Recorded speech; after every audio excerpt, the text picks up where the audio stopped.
anbiya'i wal mursalin nabiyina Muhammadin wa ala alihi wa ashabihi wa man tabi'ahum bi ihsanin ila yaumil. Rabbi shrah li sadri wa yassir li amri wahlul 'uqdatam min lisani yafqahu qawli, amma ba'd. Baik, ahlan wa sahlan wa marhaban bikum kepada seluruh peserta kajian atau daurah dari Tuhfatul Atfal ini. Dan sebetulnya harusnya sekarang adalah pertemuan yang kedua. Ya, akan tetapi qadarullah kemarin ada kendala teknis, ada gangguan di koneksi internet di sini, ya, sehingga acara kemarin ditunda ya. Jadi pertemuan pertamanya jadi untuk sekarang ya, untuk edisi perdananya insya Allah. Baik, insya Allah kita akan sedikit mengenal mungkin di pertemuan pertama ini. Ya, kalau perkenalan masing-masing peserta mungkin terlalu banyak ya. Nah, insya Allah mungkin dari anak pribadi yang memperkenalkan. Tapi insya Allah sebagian peserta sudah anak kenal ya. Ada beberapa yang memang sudah biasa talaki juga. Kemudian juga ada yang dari kelas yang lain, insya Allah sudah biasa mengikuti. Jadi insya Allah untuk daurah atau kajian kali ini ya sebetulnya sudah tidak terlalu asing. Mungkin sifatnya bagi sebagiannya adalah murojaah ya, dan bagi sebagian yang lain mungkin baru mengikuti untuk yang tufa ini. Akan tetapi untuk yang tajwid yang lain barangkali sudah ada yang pernah ikut ya, insya Allah.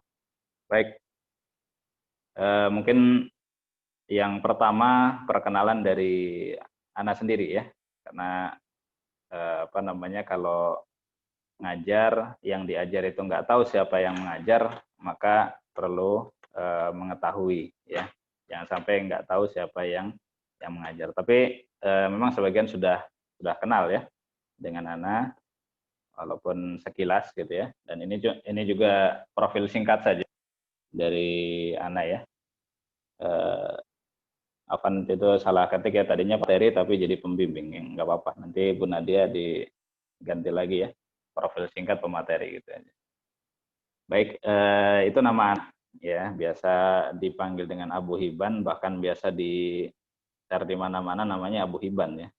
Nama Ana Heri Setiawan, itu nama lahir ya, dan nggak ganti-ganti dari dulu ya, karena pemberian dari orang tua Ana, jadi ya Ana jaga nama tersebut sampai sekarang ya. Selama nama itu tidak mengandung keburukan, insya Allah masih tetap Ana pakai dengan nama itu ya, Heri Setiawan bin Soleh. Soleh adalah nama bapak Ana ya. Kalau lebih lengkap lagi, Abu Hiban Heri Setiawan bin Soleh bin Sudarno. Ini biasanya di kelas lain juga tambahin Sudarno, kakek Ana. Baik, itu tempat tanggal lahirnya ya di Kebumen 15 Januari 1986 ya. Kebumen, Jawa Tengah. Ya nggak tahu ya, kalau bilang muda ya nggak terlalu muda gitu ya. Tapi dibilang tua juga nggak terlalu tua ya. Jadi insya Allah masih setengah umurnya ya. Insya Allah. Baik, kemudian pendidikan dari SD sampai SMA, mengenyam pendidikan di sekolah umum ya dulu, dan dulu belum begitu familiar dengan sekolah atau pesantren gitu ya. Nah, walaupun sebenarnya dulu pingin pesantren, tapi ya alhamdulillah karena di daerah tersebut Bumen itu masih jarang dulu itu, dan masih dianggap sebelah mata untuk pesantren, sehingga orang tua serta tetangga saudara itu ya lebih mengutamakan sekolah umum gitu ya, sekolah negeri. Nah, baru setelah lulus SMA, Ana mencoba belajar di pesantren. Kan sudah pergi dari luar ya, karena katanya prinsipnya kalau sebagian orang Jawa bilang katanya kalau belum keluar itu artinya belum teruji ya, atau ada istilah lainnya kali, ada yang dari Jawa ya. Ya, seperti misalkan Ustadz Prasetyo atau Ustadzah Subani ya di Jawa ya, ataupun Ustadzah yang lain, Ustadzah yang lain. Istilahnya kalau sudah keluar Jawa, ya, biasanya memang harus berani berani hidup ya. Nah, gitu. Baik. Nah, awal pendidikan pertama adalah untuk ya ini berhitungnya formal adalah Mahat Imam Ahmad bin Hambal Bandung. Tapi sekarang mahatnya sudah nggak beroperasi lagi karena hal ya, itu dari Yayasan Al-Huda dulu. Ya, Mahat Imam Ahmad bin Hambal Bandung. Kemudian pendidikan di Mahat Ali Sukabumi. Ya, mungkin sebagian peserta sudah mengetahui, bahkan banyak yang mengetahui tentang Mahat Aroy atau kalau sekarang namanya adalah Stiba ya, Sukabumi. Ya. Kemudian dilanjut lagi pendidikan tarbiyah di STIM Bandung. Ya. Kemudian mencoba di luar negeri di Madinah International University, kemudian S2 di Islamic University of Minnesota, ambil konsentrasi fikih dan usul. Mungkin nggak sebutkan secara non formalnya ya untuk mulazamah atau talaki. Ya diantaranya kepada Dr. Haji Ahmad Fatoni, MA, LCMA, kemudian juga Dr. K.J. Asdin Sakho, ini cukup lama, kurang lebih ada 4-5 tahunan ya dulu, mempengaruhi cara berpikir anak ya terkait dengan tajwid dan qiraat. Kalau tajwid mungkin lebih lebih fokusnya di Dr. Ahmad Fatoni, kalau untuk yang qiraatnya di Dr. Insakho.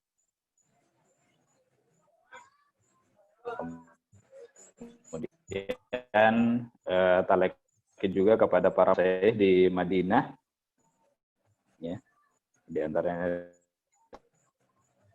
Syekh Yunus Inayah, pengajar Masjid Nabawi, kemudian juga di Mesir kepada hanya saja kalau untuk Syekh Misbah itu hanya saja ya tidak terlalu lama, hanya sebentar, dan untuk pengambilan sana agak lama di antara Ahmad Fatoni dan Yunus Inayah ya, dan para asar atau orang lain ya yang mungkin nggak bisa disebutkan satu persatu, baik yang ketika berada di Mahat Imam Ahmad bin Hambal, kemudian Mahat Ali Ar-Rayah dulu. Ya, kan kemudian aktivitas, kalau aktivitas memang sudah dari semenjak awal di Mahat itu sudah mulai ya, sambil setelah beberapa bulan gitu di Mahat Imam Ahmad bin Hambal, kemudian sambil mengajar ya di beberapa tempat, diantaranya adalah SMPT Al-Hidayah, ini Yayasan Al-Huda Bogor. Kemudian juga pernah mengajar di SIDDA ya, Sekolah Tinggi Ilmu Tarbiyah Dakwah, ya di Rangkas Bitung. Barangkali ada yang dari Banten, Rangkas Bitung. Ya, anak pernah ngajar di sana. Kemudian juga mengajar di Hidayatullah Depok ya, Cilodong Depok, SMP, SMA di sana. Kemudian juga mengajar di SMA Islam Hasm, ya, itu dari Yayasan Al-Huda juga. Kemudian juga di Mahat Imam House itu masih sampai sekarang. Kemudian kemarin juga sempat ditunjuk sebagai ketua NSA ya, 4 amanat Suratul Asri ya di Bogor. Kemudian juga sebagai pembina Mas Imam Kolon sekaligus sebagai pengajar juga ya. Itu kurang lebih profil singkat dari pemateri, yaitu Ana sendiri ya. Mungkin kalau ingin tanya yang lain ya mungkin di kesempatan yang lain atau nanti boleh ya di akhir daurah insyaallah ya. Baik. Nah, insyaallah setelah ini kita setelah perkenalan ini khususnya dari anak pribadi, kita ada baiknya untuk mengenal dulu tentang ilmu yang akan kita pelajari. Ya. Baik. Masih banyak yang ini ya, Bu ya. Bu Nadia masih banyak yang masuk ya. Baik. Atau barangkali ada yang mau ditanyakan terkait dengan profil Ana, Ustazah, silakan. Kadang-kadang ada juga yang sudah banyak mengenal nama Ana gitu ya, tapi orangnya nggak tahu. Atau bahkan belum pernah dengar. Ya, karena sebagian orang kadang-kadang nge-share gitu ya. Bahkan ada sebagian mahat pesantren nuliskan nama Ana, sementara Ana sendiri nggak tahu nama pesantrennya gitu, nggak tahu tiba-tiba ada di situ nongol ya. Sebagian kemarin kemudian Ana konfirmasi ke Mas tersebut, ternyata karena promo langsung ngambil nama Ana ya, Abu Hibban gitu. Nah, terus belum sempat konfirmasi dulu. Ya. Sehingga namanya sudah dikenal di mana-mana gitu ya, tapi orangnya tahu. Atau sebagian pengajar juga di daurah ada yang menuliskan nama, misalkan murid Abu Hibban dan lain-lain ya. Kalau beliau asli murid Ana ya silahkan gitu, tapi kadang mungkin baru belajar beberapa kali kemudian mencantumkan nama Ana, ya mudah-mudahan bah sajalah. Baik, di antara Ustazah ada yang ingin menanyakan tentang Ana?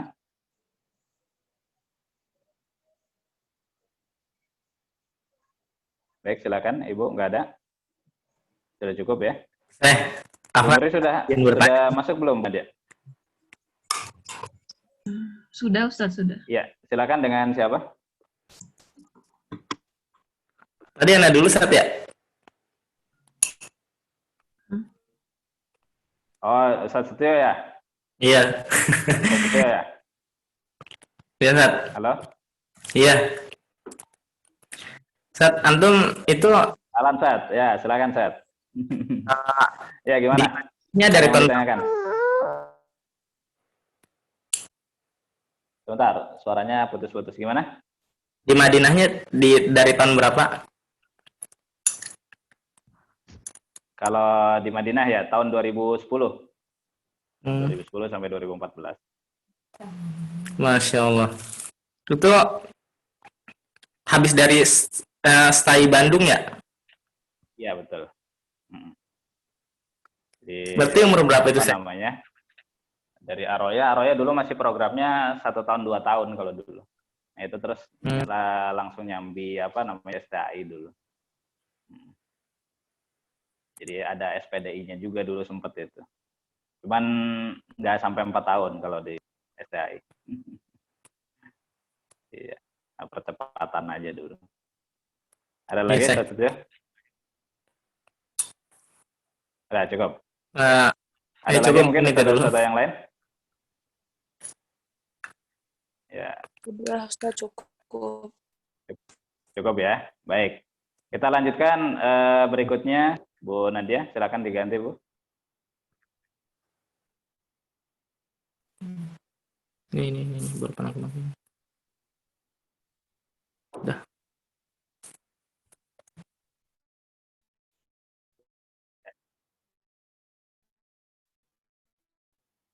Baik, sekarang kita akan daurah ini ya. Jadi ilmu yang akan kita bahas ya, nanti juga akan disebutkan, yaitu ilmu tajwid ya. Ilmu tajwid ini termasuk ilmu yang sangat penting ya. Nanti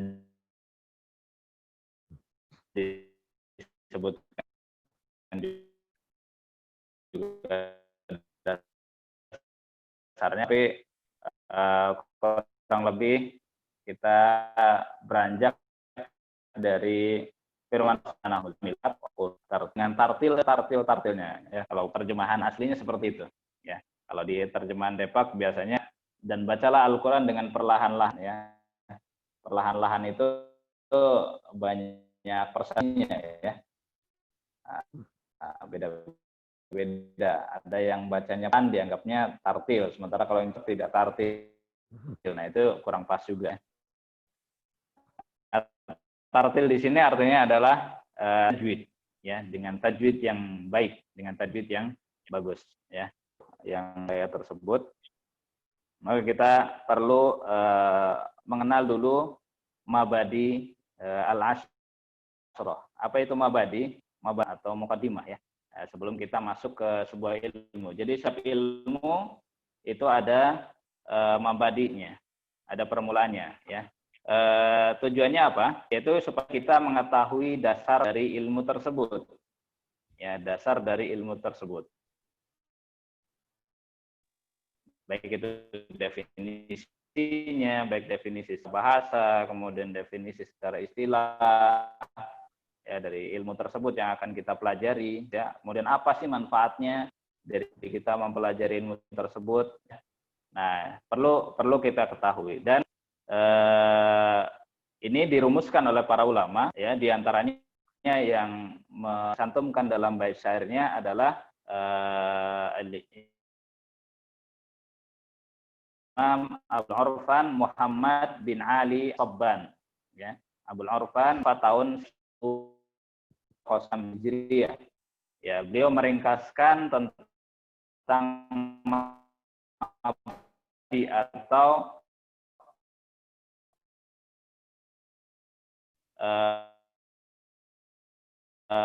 poin-poin yang perlu kita ketahui dari ilmu yang akan kita pelajari. Ya, ini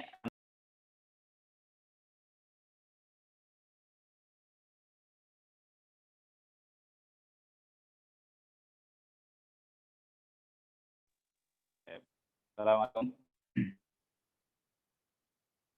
Halo, assalamualaikum. Waalaikumsalam. Ya, tadi sempat putus ya? Iya, Ustaz. Putus sebentar ya.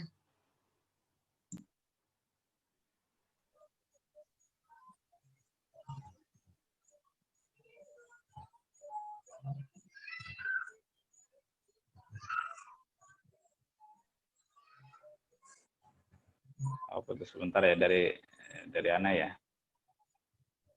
Terus nggak tahu ini tiba-tiba putus. Tapi sebelumnya lancar ya. Suaranya agak putus-putus, Ustaz.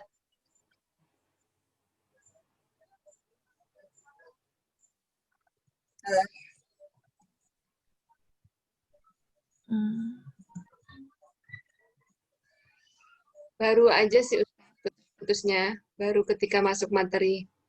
Tadi pembukaan lancar.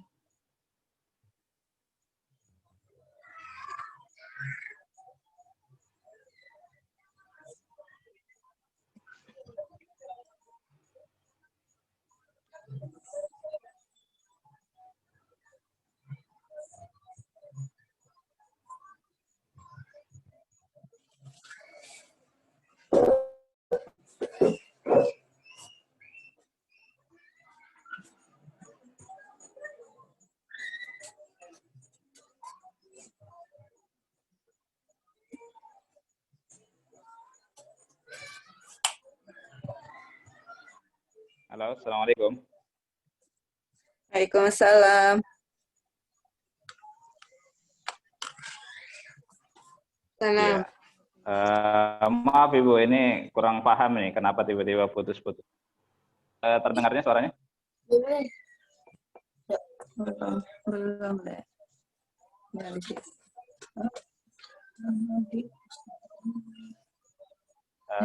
Bu Farida atau Bu Nadia? Kalau menyapa jelas Ustadz ini. Iya, kalau Jelas. ngobrol kayaknya agak putus-putus. Kalau panjang. Mana tadi terakhir? Nah, barusan putus-putus ini Ustadz.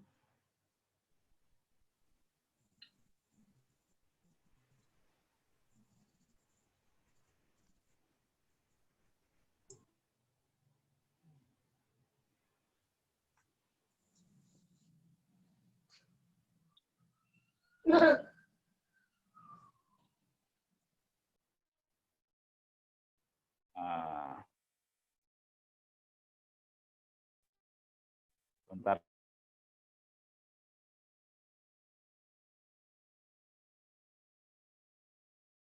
Kalau ini lagi ya. Mohon maaf kata Ibu.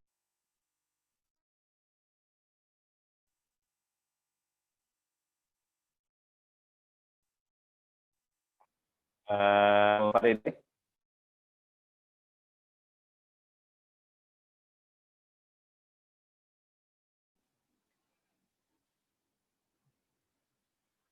Kenapa Ustadz?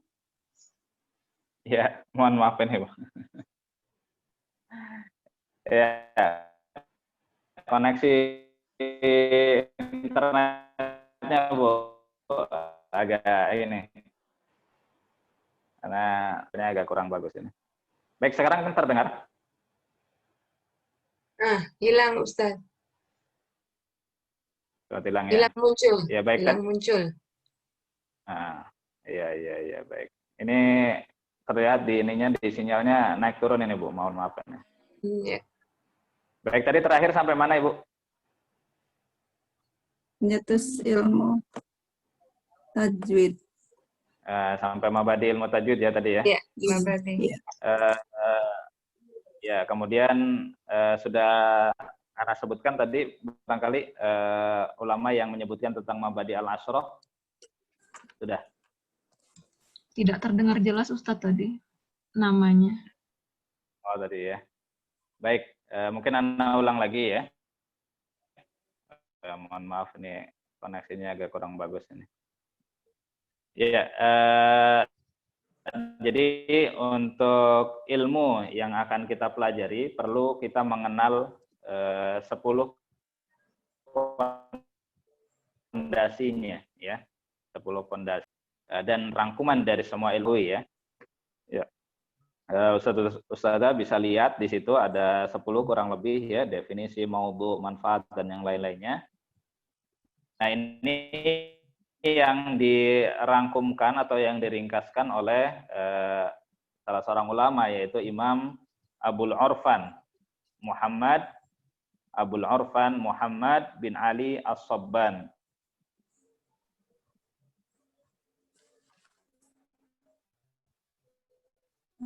Urfan Muhammad.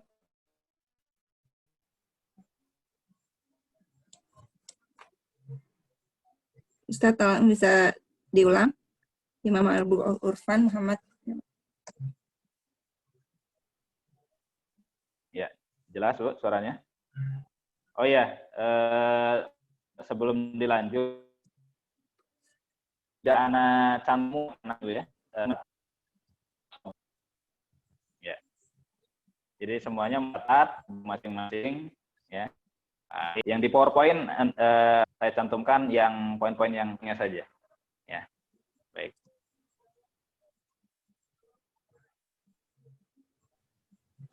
Putus lagi Ustaz. Saya ulangi lagi, yaitu Al-Imam Abul Urfan Muhammad bin Ali As-Sabban rahimahullah yang mau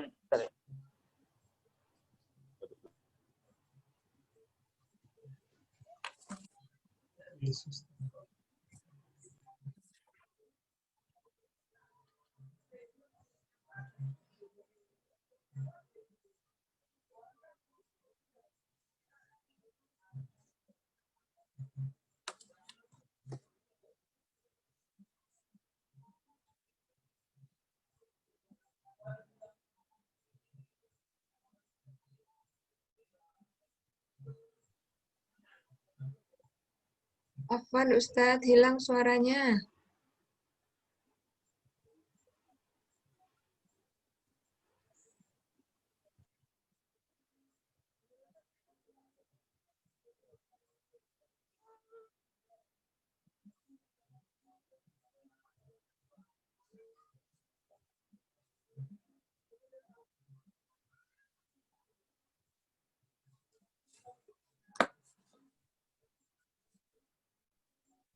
Baik. Assalamualaikum. Waalaikumsalam. Halo, assalamualaikum.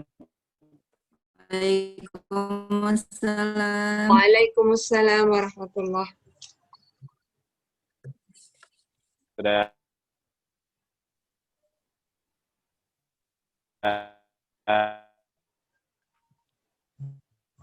Hilang, bisa didengar? muncul hilang ya Ustaz. Putus-putus, Ustaz.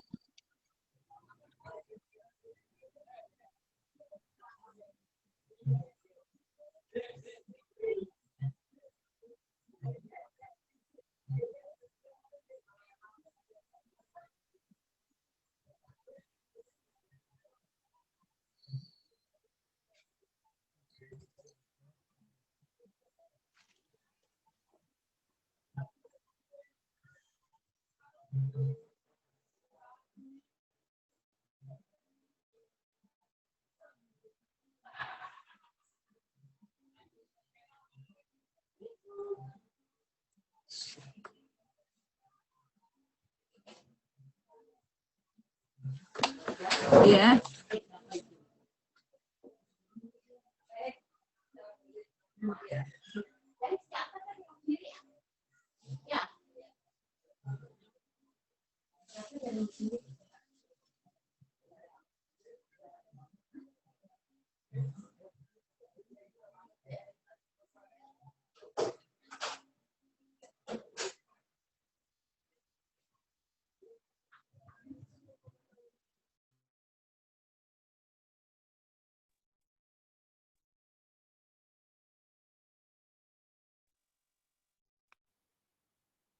Sekarang suara dari Ana.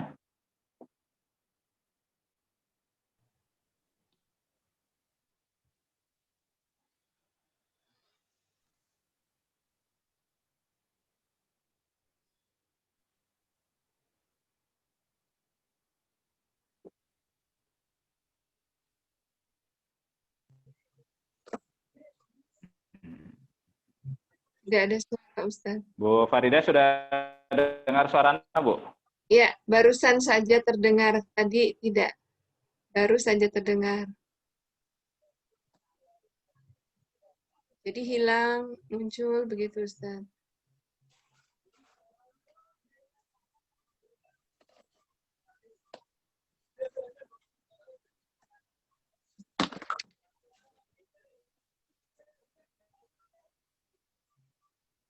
Ya, sudah terdengar ya sekarang suaranya? Ya, Kan Ibu, Ustadz semuanya, bahwa Mabadi ilmu ada 10 kurang lebih. Ini biasa dibahas oleh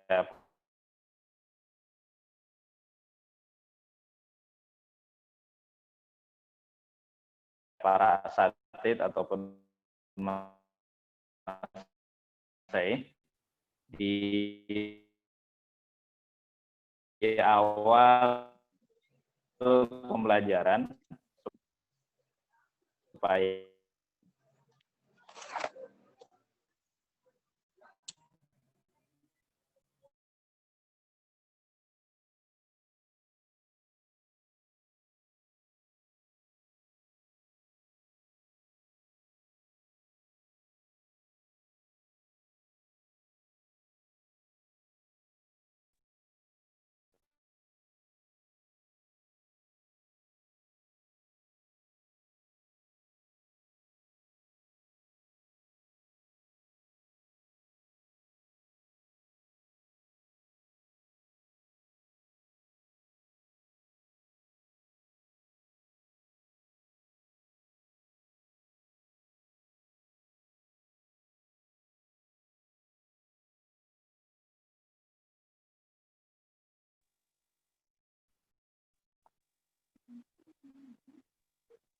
mana satu.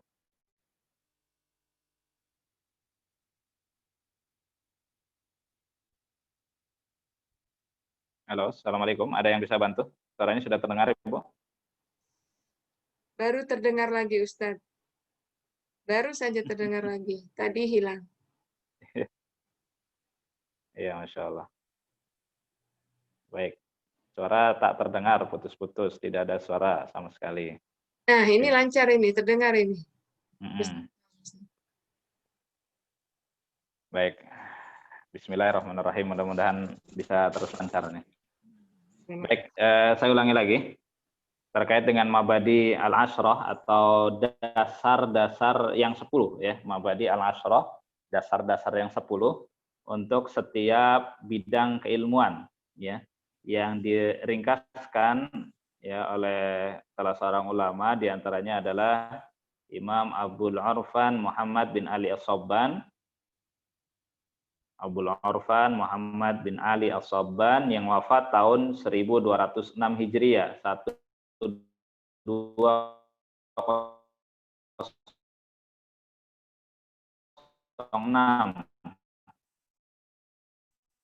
ya beliau meringkaskan dalam bait syairnya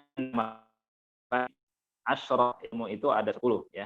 Nah, itu yang disebutkan di sini yang bisa Bapak Ibu sekalian satu-satu lihat di layar ya Zoom ya. Mudah-mudahan bisa jelas. Kalau untuk yang teks Arabnya ya, yang pertama adalah al-hadd ya, batasan, tapi lebih mudahnya mungkin definisi ya. Kemudian al-maudhu' yang kedua, al-maudhu'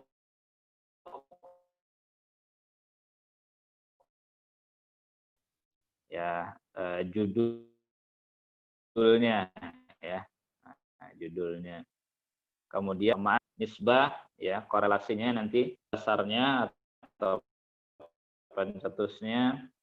Kemudian al-ism, namanya, nama dari ilmu yang kita pelajari. Al-istimdad ya. Istimdad itu dasar pijakannya atau referensinya. Kemudian hukmus syari' ya, hukumnya ya. Kemudian masail, materi-materi yang dikatakan sebagai mabadi al-asyrah ya. Nah, jadi dasar yang 10 ya dari setiap ilmu yang akan kita pelajari. Nah, ini penting karena supaya belajar kita lebih efektif dan lebih mengenal tentang bidang yang akan kita pelajari ya. Baik, kata beliau ya, wal ba'du bil ba'di iktafa wa man daral jami' ya haza syarafa ya. Pembahasan antara satu dasar dengan dasar yang lainnya yang dirangkum di sini ada 10 itu sudah mencukupi. Barang siapa yang menguasai seluruhnya maka dia akan mendapatkan kemuliaan. Artinya akan lebih mudah di dalam memahami bidang keilmuan yang akan kita pelajari. Berarti kalau di sini adalah ilmu tajwid yang akan kita pelajari. Mudah-mudahan bisa tergambar apa saja yang akan kita pelajari ya. Baik, yang pertama adalah dari definisi ya, Bapak Ibu sekalian, ustaz-ustadzah yang dirahmati oleh Allah Subhanahu wa taala, definisi atau al-hadd atau batasan ya. Di sini definisi dari ilmu tajwid ya. Definisi dari ilmu tajwid adalah secara bahasa yang pertama. Secara bahasa berasal dari kata jawwada yujawidu ya. Nah, barangkali sebagian sudah punya bukunya ya, berkaitan dengan Tuhfatul Atfal ataupun yang lainnya ataupun syarahnya ya. Biasanya ada mukadimahnya. Jadi saya nggak akan terlalu panjang lebar. Mungkin nanti kalau ada yang masih belum paham silakan boleh ditanyakan ya. Baik, tajwid berasal dari kata jawwada yujawwidu. Yang semisal adalah hasana yuhassinu. Kemudian muncullah istilah tahsin. Tahsin dengan tajwid itu sama saja. Ya, tahsin dengan tajwid itu sama saja. Di antaranya disebutkan di kitab yang masyhur dalam bidang ilmu tajwid, di kitab Hidayatul Qari ila Tajwid di Kalamil Bari, ya, bahwa Syekh Abdul Fattah Al-Marsafi menyebutkan tentang definisi ini. Jadi antara tajwid dengan tahsin itu sama. Jadi kalau Bapak Ibu pakai Google Meet. Masih putus-putus Bapak Ibu semuanya. Alhamdulillah lancar, Syekh. Alhamdulillah lancar, Ustaz. Oh gitu. Tadi ada yang ngusulin pakai Google Meet. Barangkali ada yang nggak lancar suaranya. Ya. Untuk apa namanya Google Meet kebetulan belum punya sih aplikasinya ya. Sementara memang baru Zoom. Zoom-nya ini memang bagus sih sebetulnya berbayar gitu, walaupun dikasih pinjem gitu. Tapi lumayan. Cuma qadarullah ini koneksinya saja. Ya, koneksinya saja ini yang lagi kurang bagus ya. Biasanya untuk talaki lancar ini biasanya, walaupun malamnya. Yang qadarullah mungkin lagi kurang bagus.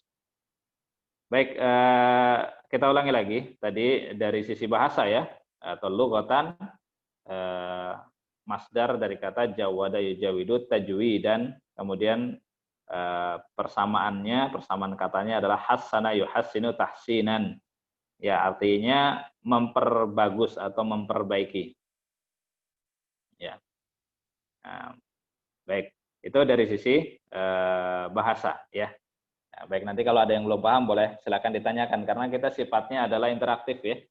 Jadi diharapkan nanti dari seluruh peserta bisa kita saling berdiskusi ya. Kemudian nanti juga ada sedikit acuan-acuan yang bisa kita jadikan untuk bahan diskusi ya. Sehingga diskusi komparatifnya nanti muncul ya, insyaallah. Baik, kemudian yang berikutnya definisi ilmu tajwid dari sisi istilah ya. Dari sisi istilah ini banyak didefinisikan ya oleh para ulama. Ya, diantaranya yang masyhur adalah definisi dari Dr. Aiman Rusdi Suhaid dalam buku beliau ya, At-Tajwid Al-Musawwar. Ya, diantaranya beliau menyebutkan ilmun yu'rafu bihi an-nutqus sahih lil hurufil arabiyyah. Ya. Jadi ilmu yang berfungsi untuk mengenal pengucapan ya, untuk mengetahui pengucapan yang benar dari huruf-huruf Arab ya. Pengucapan yang benar dari huruf-huruf Arab. Dzalika bi ma'rifati makharijiha ya. Maka perlu diketahui ya makhrajnya ya, wasifatuha ya, dan wasifatiha, dan sifat-sifatnya, az-zatiyah wal aradiyah, yang sifat yang zatiyah atau yang biasa disebut dengan lazimah yang senantiasa melekat pada huruf tersebut, wal aradiyah atau yang terkadang muncul, yang biasa kita kenal dengan ilmu tajwid kalau untuk tingkat dasar ya, izhar, idgham, nah itu ya. Kemudian wama yansha'u anha min ahkam ya, serta hukum-hukum yang lain ya yang muncul dari huruf-huruf tersebut ya, atau dari sifat-sifat tersebut. Kemudian ada juga definisi yang disebutkan oleh Syekh Abdul Fattah Al-Marsafi ya, ini juga definisi yang cukup bagus ya, menyeluruh juga ya, syamil ya. Ikhraju kulli harfin min makhrajihi wa i'ta ya, wa i'tahu haqqahu wa mustahaqqahu ya. Jadi dalam kitab Hidayatul Qari beliau menyebutkan ya, yaitu mengeluarkan atau membunyikan setiap huruf dari makhrajnya ya, wa i'ta'uhu haqqahu wa mustahaqqahu ya, yaitu memberikan haknya dan mustahaknya dari sifat-sifat huruf tersebut ya, minas sifat ya. Jadi kita mengucapkan hurufnya dari makhrajnya, kemudian memenuhi sifat-sifatnya ya, yang hak dan mustahak. Yang hak itu apa? Sifat lazimah ya. Ini mungkin nanti lebih jauh kalau kita belajar Jazari ya, Bapak Ibu sekalian. Kalau kita belajar Jazari nanti akan kita pelajari lebih jauh tentang huruf-huruf ya. Baik itu dari sisi makhrajnya, kemudian dari sisi sifat-sifatnya. Nah, mungkin sebagian sudah belajar ya dengan Ana ketika talaki. Kalau umumnya kita belajar huruf itu ada dua ya, makhraj dan sifat. Tapi kalau dengan Ana tambahi jadi 5 ya, Bapak Ibu sekalian, jadi 5. Yang pertama makhraj, kemudian yang kedua sifatnya, kemudian yang ketiga perbandingan dari sifatnya, kemudian yang keempat adalah karakternya, kemudian yang kelima cara pengucapannya. Nah, insya Allah lebih lengkap itu ya. Jadi kita bisa lebih mengenal tentang 5 ini. Yang pertama makhraj, kemudian sifatnya, kemudian nanti perbandingannya, apakah penting? Penting nanti ya, terkait dengan prakteknya ya. Kemudian nanti dari perbandingan ini muncullah karakter. Jadi karakter huruf itu bagaimana sehingga kita mengucapkannya pas ya. Karakter ini ibaratnya kalau pada manusia, misalkan kalau perempuan ya feminim, nah gitu karakternya, maka dia sifatnya feminim. Berarti kalau untuk wanita itu harusnya feminim ya. Kalau laki-laki apa? Maskulin gitu ya, atau macho gitu ya. Kalau kebalik, nah itu jadi error ya. Kalau perempuan macho gitu, kalau laki-laki feminim, nah itu konslet itu namanya ya. Baik. Nah, huruf pun sama seperti itu. Jadi jangan sampai kita mengucapkannya itu konslet ya. Nah, gitu. Ini hurufnya harusnya kuat, kita baca lemah gitu. Nah, itu maka kualitasnya enggak sesuai gitu ya. Nah, seperti itu. Jadi jangan sampai konslet seperti itu ya. Orang juga kalau udah konslet itu kan nggak kepake ya Bapak Ibu ya. Gitu. Ya. Walaupun tetap aja ada hikmahnya sih ya. Ya itu sekilas saja. Baik. Dan beberapa definisi yang disebutkan oleh para ulama yang lain, tapi yang intinya adalah tadi, ya. Jadi ilmu tajwid itu dari sisi istilah adalah ilmu untuk mengetahui bagaimana kita mengucapkan huruf itu dengan benar. Ya, huruf iya, karena memang yang dituju ya dari ilmu tajwid ini adalah huruf, ya, huruf hijaiyah yang terdapat di dalam Al-Quran, ya. Makanya nyambung dari yang tadi di surah Al-Muzammil ayat 4, warattilil Qur'ana tartila, ya, dan bacalah Al-Quran dengan tartil setartil-tartilnya atau tartil yang maksimal. Ya, apa itu tartil? Tartil disebutkan diantaranya oleh sahabat Ali bin Abi Thalib radhiyallahu anhu, ya, beliau mendefinisikan at-tartil, ya, tajwidul huruf wa ma'rifatul hukuk, ya, mentajwidkan huruf dan mengetahui hal ikhwal waqaf, ya, waqaf, ibtida, dan ya semisalnya. Jadi fokusnya kata beliau, ya, ini disebutkan dalam kitab Hidayatul Qari ila Tajwid di Kalamil Bari di bagian awal juga, ya, definisi tartil. Jadi supaya kita tahu tartil itu bukan hanya pelan-pelan, ya, bacanya seperti misalkan musabaqah tilawatil Quran, oh itu tartil gitu. Kemudian kalau yang murotal apa, yang misalkan cepat-cepat misalkan di Masjidil Haram itu bukan tartil, enggak, ya. Jadi tartil itu tadi ya definisinya adalah mentajwidkan huruf, artinya membaca huruf itu dengan tepat, ya. Dari sisi apanya? Dari sisi makhrajnya, kemudian dari sisi sifatnya, ya. Kemudian biasa kalau anak tambahkan perbandingannya pas, ya, perbandingan sifatnya, kemudian juga karakternya pas, ya. Kemudian sehingga melahirkan cara pengucapan yang tepat, bagaimana huruf itu diucapkan dengan tepat. Apakah mengucapkannya misalkan contoh huruf ba, ya, apakah ba gitu, ya, misalkan ba atau ba, ya, atau ba. Nah, gitu, ya. Jadi kita tahu bagaimana kita memperlakukan huruf tersebut. Maka disinilah ilmu tajwid berperan, ya, untuk mengetahui cara pengucapan yang tepat. Baik, itu kurang lebih definisi dari ilmu tajwid, ya. Sudah ditulis Bapak Ibu sekalian? Mudah-mudahan, ya. Kalaupun enggak, nanti insya Allah ada rekamannya, cuman mungkin rekamannya agak keganggu sedikit nanti, ya. Qadarullah putus-putus tadi. Tapi insya Allah kan link YouTube, ya. Insya Allah nanti saya upload dulu di YouTube sehingga lebih mudah. Atau kalau mau suaranya saja juga boleh, nggak apa-apa. Mungkin nanti saya kirimkan yang bentuk apa namanya M4A itu apa ya, bukan MP3, ya. Tapi kalau ingin suaranya saja bisa nanti insya Allah di situ. Tapi kalau untuk sambil menyimak ininya apa namanya tampilan slide-nya bisa di YouTube insya Allah. Dan nggak terlalu besar kalau insya Allah, kalau dari Zoom ini rekamannya tidak terlalu besar, ya, tidak sebagaimana rekaman biasa, ya. Misalkan ada daurah kita rekam, itu ukurannya memang besar. Tapi kalau Zoom tidak insya Allah, ya, ukurannya kecil. Baik, kemudian yang berikutnya, ya, maudhu, ya, maudhu, tema pembahasannya. Ya, tentu tema pembahasannya adalah kalimatul Qur'aniyah, ya. Jadi lafaz-lafaz, ya, atau kata-kata di dalam Al-Qur'an. Ini tema pembahasannya. Makanya tadi disebutkan tajwidul huruf. Jadi ilmu tajwid itu fokusnya adalah lafaz-lafaz atau huruf-huruf yang ada di dalam Al-Quran, ya. Nah, ini disebutkan juga diantaranya oleh Syekh Abdul Fattah Al-Marsafi, ya. Baik, ya, silakan yang mungkin koneksinya kurang bagus bisa dicoba keluar dulu kemudian masuk lagi, ya. Baik.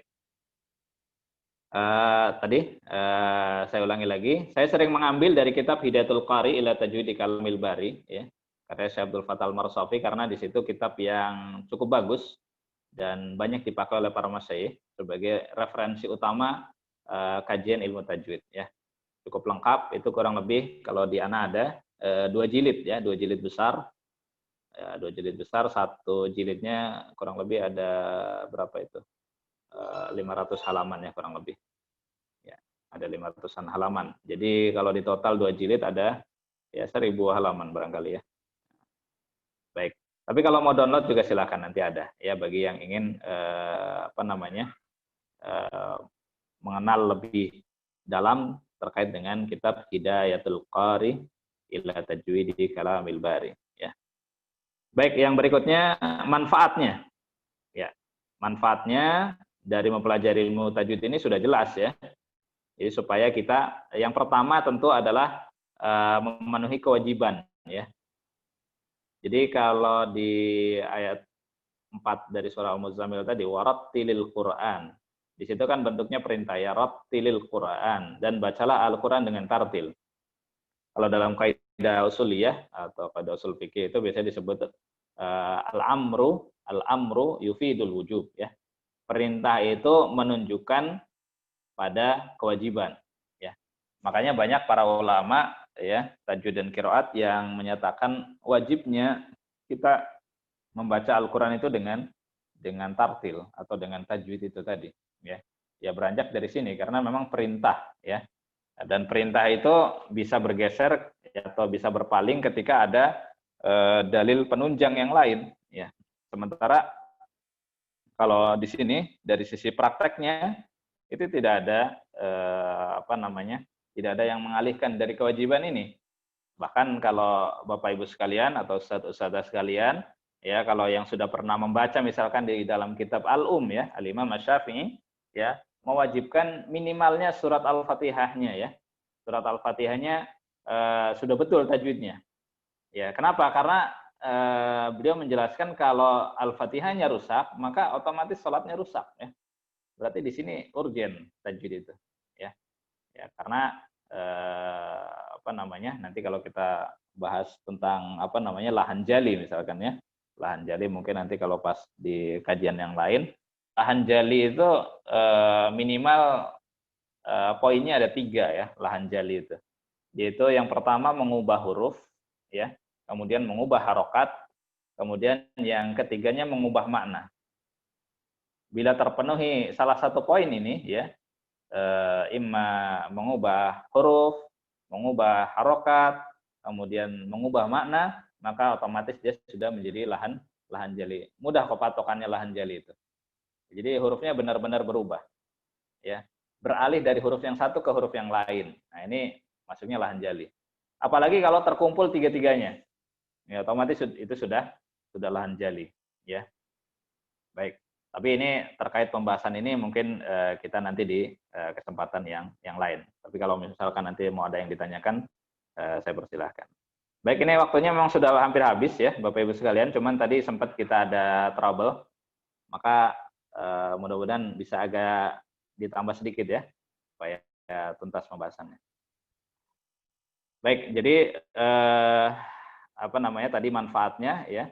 Yang pertama adalah memenuhi kewajiban dari Allah Subhanahu wa taala agar kita membaca Al-Qur'an dengan baik, ya. Nah, kemudian juga manfaat yang lain diantaranya disebutkan oleh Syekhoh, ya, Dr. Ihab Muhammad Mufid, ya. Ya. Beliau menyebutkan diantara faidahnya, ya, as-samarah saunul lisan anil khata'i fi qiraatil Qur'anil Karim. Ya, manfaatnya adalah menjaga lisan dari kesalahan ketika membaca Al-Qur'an Al-Karim, ya. Baik, sampai di sini apakah terlalu cepat mungkin penyampaiannya?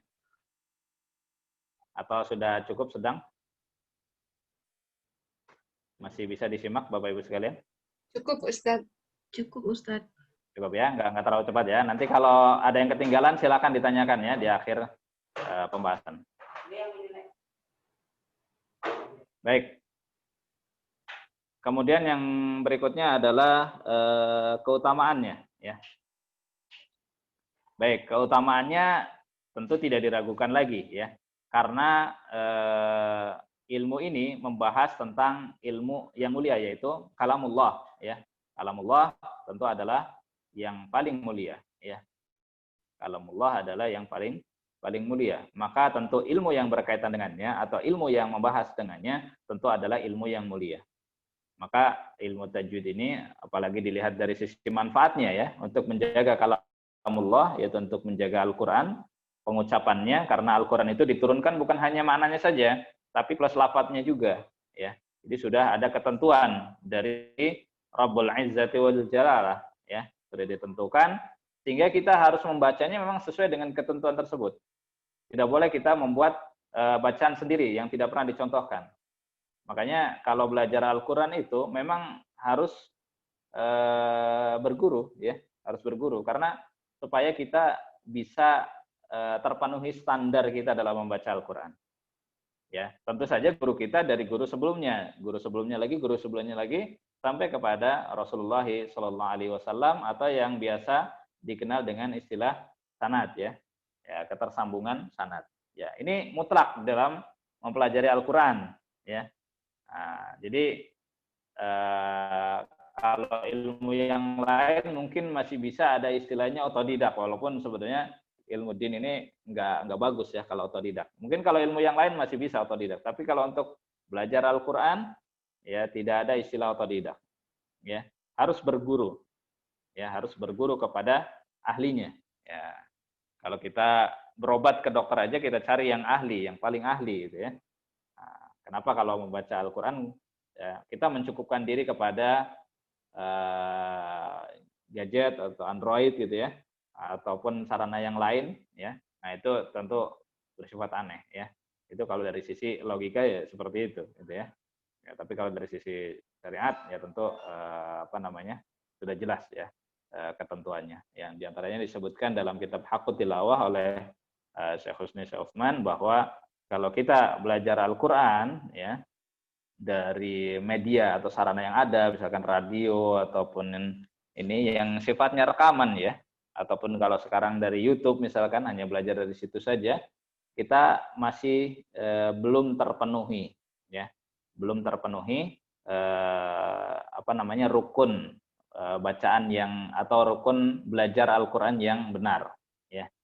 Baik, karena dikhawatirkan dan sudah pasti gitu ya, ketika tidak berguru langsung kepada yang ahlinya tentu akan banyak kesalahannya ya, dan resikonya lagi adalah ya disebutkan oleh beliau, kurang lebih maknanya bahwa kita membaca bacaan yang tidak pernah diajarkan oleh Rasulullah Shallallahu Alaihi Wasallam. Nah itu sangat fatal ya. Mungkin sebagian perasaan saya sudah mirip nih seperti yang misalkan saya Rusdiswa itu di YouTube, perasaan saya udah mirip ya. Itu kan perasaan ya, perasaan pribadi ya. Ya pengalaman ngajar talak itu, Ustaz perasaan saya sudah benar deh ngikutinnya gitu, tapi kok masih salah? Ya karena kalau ngikutin itu rasanya benar gitu ya, nggak ada yang ngoreksi ya, nggak ada yang ngoreksi. Maka kekurangannya di sini adalah satu itu ya. Makanya muncullah istilah talaki musyafahah. Musyafahah itu artinya ngikutin kemudian juga dikoreksi gitu ya. Jadi mulut ketemu mulut gitu ya, ada interaksi. Musyafahah, nah gitu ya. Jadi gurunya membaca, muridnya mengikuti, kemudian dicek oleh gurunya apakah bacanya sudah benar atau belum. Ya, nah ini harus terpenuhi, ya. Tidak boleh kita otodidak. Kalau otodidak nggak mungkin seperti itu, ya. Tidak mungkin seperti itu. Walaupun sekarang sudah banyak sarana-sarana yang membantu kita, tapi sarana itu sebetulnya untuk membantu proses talaki dan musyafahah, bukan sebagai sarana utama. Ini yang perlu diperhatikan ya. Ada beberapa orang ya yang talaki kana atau setor bacaan kana, kebanyakannya itu awalnya dari otodidak ya. Ada yang sudah jadi pengurus pesantren gitu, katanya belajarnya via YouTube. Nah, itu masya Allah itu ya. Ya astagfirullah ya. Nah, itu khawatir sekali itu jadi terjadi kesalahan gitu. Bahkan bukan hanya riwayat Hafs, mungkin kalau riwayat Hafs mungkin sudah populer ya di kita. Ternyata beliau ya belajar riwayat yang lain, riwayat waras gitu ya, otodidak. Itu masya Allah, itu dikhawatirkan sekali atau bahkan sudah dipastikan banyak salahnya daripada betulnya. Ya. Baik, kemudian yang berikutnya nisbat ya, penisbatan ilmu ini. Ya. Jadi nisbatnya atau korelasinya tentu saja ya, yaitu dengan salah satu ilmu Al-Qur'an ya. Jadi nisbat ilmu tajwid ini adalah nisbat salah satu cabang ilmu dalam Al-Qur'an. Jadi ilmu Al-Qur'an itu sebetulnya ada banyak ya. Ada tajwid, qiraat, kemudian rasm, kemudian yang lainnya nasikh mansuh, dan yang lain-lainnya banyak. Jadi ini korelasinya nanti dengan ilmu yang lain tentu yashuddu ba'du ba'da. Jadi saling menguatkan satu sama lain. Orang kalau sudah belajar qiraat tapi tajwidnya masih belum bagus, itu juga masih aib ya. Dan itu anak dapati ya sebagian ya teman-teman saya juga gitu ya yang sudah belajar qiraat tapi ada yang tajwidnya masih belum bagus. Ini tentu jadi aib ya. Harusnya tajwid bagus, tajwid oke, qiraat juga oke, kemudian juga rosam ya minimal sudah tahu gitu ya, walaupun nggak terlalu memperdalam gitu ya. Nah, kemudian ilmu-ilmu yang lain pun harus ditunjang ya. Nah, seperti itu. Jadi itu korelasi ilmu tajwid atau nisbatnya. Kemudian yang berikutnya adalah pencetusnya. Baik, kalau dari sisi praktek tentu peletak dasarnya adalah Rasulullah Shallallahu Alaihi Wasallam. Ya, Rasulullah Shallallahu Alaihi Wasallam yang pertama kali meletakkan dasarnya karena beliaulah yang manusia yang pertama, yang paling mulia dan pertama kali mengajarkan Al-Quran kepada manusia yang lain, yaitu para sahabat ridwanullah alaihim ajmain. Ya, nah itu tentu yang pertama kali meletakkan pondasinya bagaimana cara pengucapan yang benar adalah beliau. Ya, dan beliau pun dapati dari malaikat Jibril. Ya, malaikat Jibril pun dari Allah Azza wa Jalla. Ya, baik.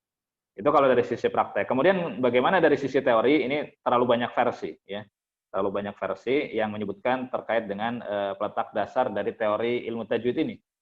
Ya, baik. Di antara pendapatnya, ya ada yang menyebutkan yaitu Al-Imam Abul Aswad Ad-Du'ali.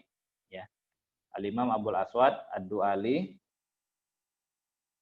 Ini beliau salah seorang tabi'in ya. Pada masa Khalifah Ali bin Abi Thalib radhiyallahu anhu, ya, sahabat Ali bin Abi Thalib radhiyallahu anhu. Nah, ini yang sebagian pendapat menyatakan bahwa beliaulah yang pertama kali ya. Walaupun sebetulnya belum begitu sempurna atau bahkan jauh dari sempurna ya. Karena beliau masih secara umum ya meletakkan dasar-dasar ilmu tajwid ini diantaranya adalah dari sisi penulisan hurufnya ya atau penulisan tanda bacanya supaya pas cara pengucapannya ya harokat-harokatnya itu juga ya. Nah, seperti itu. Itu yang pertama. Kemudian yang keduanya ada yang menyebutkan yaitu Al-Imam Abu Ubaid Al-Qasim bin As-Salam. Baik, kalau sudah ada yang punya bukunya mungkin silakan bisa dicek ya di beberapa buku ya, terkait pendapat ini. Beliau wafat tahun 224 Hijriah. Abu Ubaid Al-Qasim bin As-Salam. Kemudian juga ada yang menyebutkan yaitu Al-Imam Khalil bin Ahmad Al-Farahidi. Al-Imam Khalil bin Ahmad Al-Farahidi. Ya. Nah, ini kisahnya cukup terkenal, mungkin sebagian sudah mengenal ya, yaitu beliau yang pertama kali mencetuskan tentang ilmu arud ya. Ya salah satu ilmu sastra juga ya, di dalam Al-Qur'an ilmu arud ya. Ilmu arud ini yang membahas tentang bahar ya, diantaranya adalah Tuhfatul Atfal ini juga ya nantinya. Baik, Tuhfatul Atfal ini menggunakan baharnya bahar rojaz ya. Ya bahar yang ringkas. Baik, kemudian ada pendapat yang lain mengatakan adalah Abu Muzahim Musa bin Ubaidillah Al-Haqqani atau Al-Imam Al-Haqqani ya. Al-Imam Al-Haqqani, Abu Muzahim Musa bin Ubaidillah Al-Haqqani. Ya. Nah, kalau ini sudah mulai tersusun ya, sudah agak sistematis kalau ini. Walaupun belum sistematis sekali tapi sudah mulai tersusun ya. Al-Imam Al-Haqqani ya. Dalam manzumah beliau, manzumah Al-Haqqaniyah ya. Mungkin sebagian sudah pernah mengikuti kajiannya ya. Sebagian asatidz sudah membahas tentang kitab ini ya. Jadi ada yang mengatakan bahwa beliaulah yang menyusun dasar-dasar ilmu tajwid ya. Baik. Kemudian ada juga pendapat yang lain, cuman pendapatnya ini masih lemah, yaitu yang mencetuskan ilmu tajwid ini adalah para ulama qiraat. Para ulama qiraat yang 10 ya. Ya, karena yang diakui sampai saat ini adalah 10 ya, qiraah yang sahihah. Baik. Dari Imam Nafi, Ibnu Katsir, Abu Amr, Ibnu Amir, Asim, Hamzah, Al-Kisai, Abu Ja'far, kemudian Ya'qub, kemudian Khalaf al-Ashir. Ya.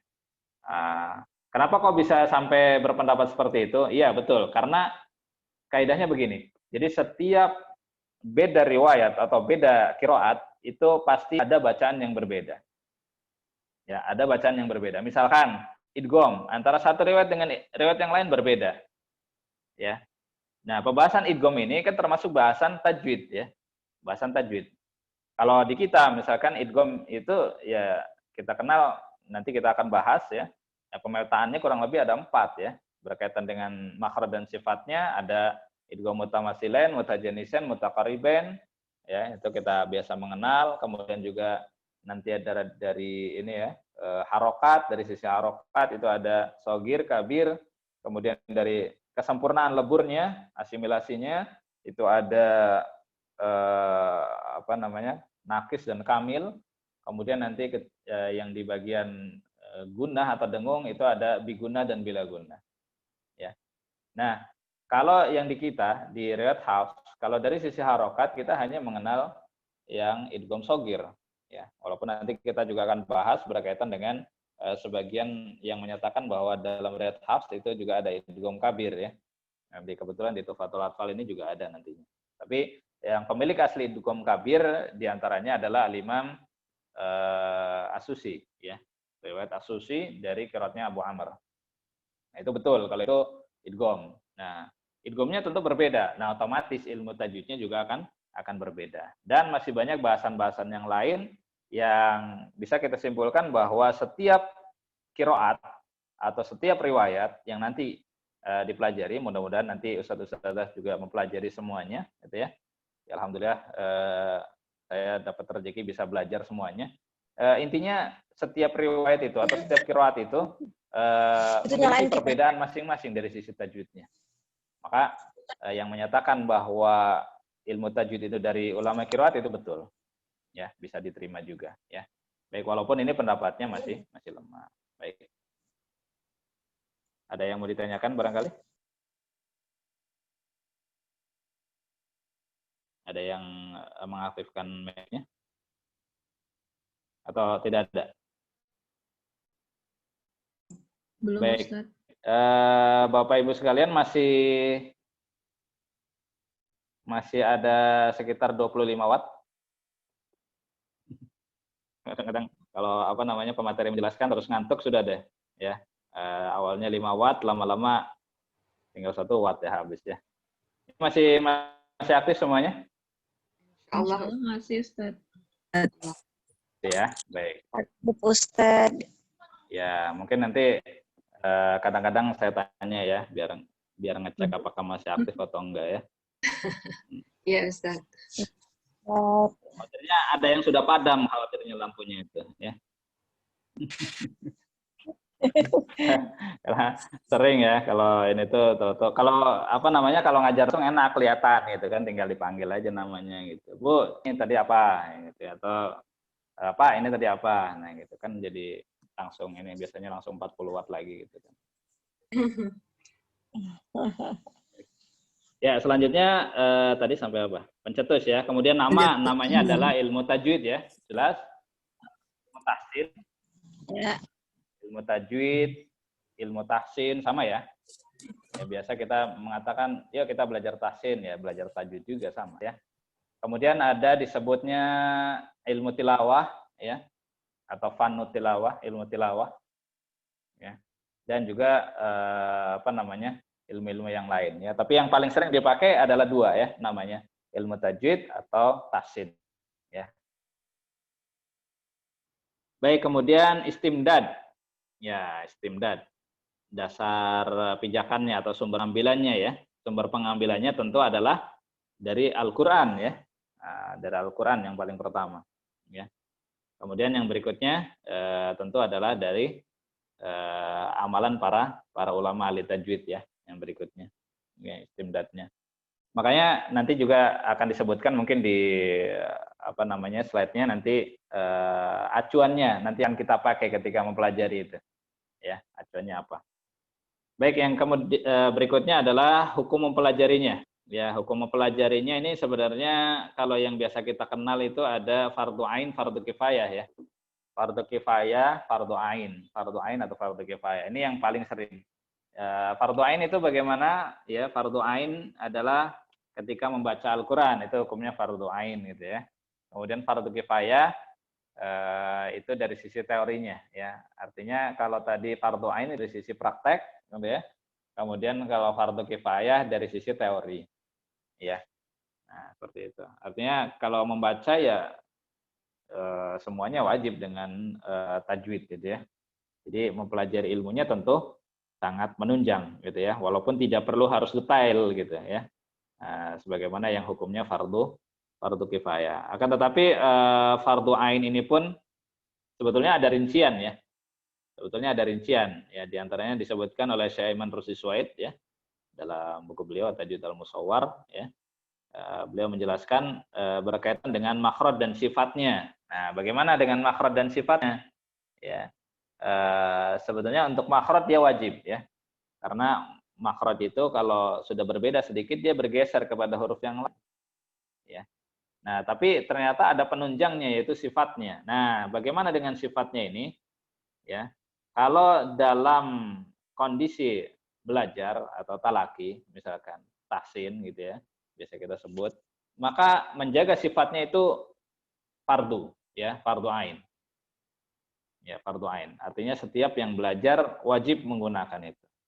Makanya tuntutan juga bagi guru yang mengajar talaki menerima setoran itu untuk konsisten ya.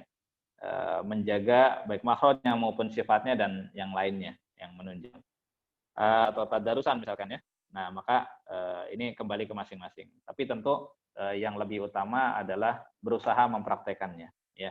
Nah, nanti di sini ada rincian-rinciannya sehingga mudah-mudahan tidak salah paham ya. Karena sebagian itu yang sampai ke saya misalkan ini memang kalau nggak tajwid itu jadi dosa ya. Ya ntar dulu itu ada rinciannya ya.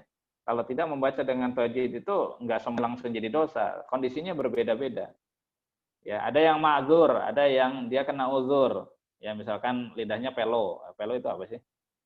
Tadel apa ya? Nah, itu mengucapkan sebagian huruf itu susah gitu ya. Nah, misalkan mengucapkan ro takrirnya susah banget gitu ya. Lo. Nah, ya, ternyata dilihat dia memang pengucapan R-nya aja susah gitu ya. Nah, seperti itu ma'dzur ya diantaranya. Ataupun pengucapan-pengucapan yang lain yang terkena uzur ya. Nah, itu tentu punya rincian ya. Tapi yang jelas intinya ketika dia masih belajar tentu kondisi hukumnya akan berbeda-beda ya. Yang parahnya adalah lah ya, bacanya kurang sekali ya, tapi dia nggak mau belajar, merasanya udah benar. Nah, ini yang repot ya. Ya, kalau dalam pepatahnya apa? Wahuwa layadri annahu layadri gitu ya. Dia nggak tahu kalau dirinya itu nggak tahu ya. Harusnya cari tahu gitu ya. Jangan sampai nggak mau tahu. Nah, itu yang repot, nggak mau tahu ya. Harusnya cari tahu. Nah, ini kebanyakannya kalau yang kayak gitu modelnya agak susah ya. Atau istilahnya apa? Jahil murakkab ya. Jahilnya tersusun-susun kebangetan gitu ya. Baik. Kemudian yang berikutnya materinya. Materi bahasannya tentu adalah tentang makhraj ya, kemudian sifat ya, huruf, ada sifat yang asli, sifat bawaan ya, kemudian ada sifat yang muncul kemudian ya, kemudian juga nanti adanya latihan-latihan insyaallah ya. Nah, kemarin sudah disebutkan mungkin sekilas atau yang baru ikut mungkin belum mengetahui.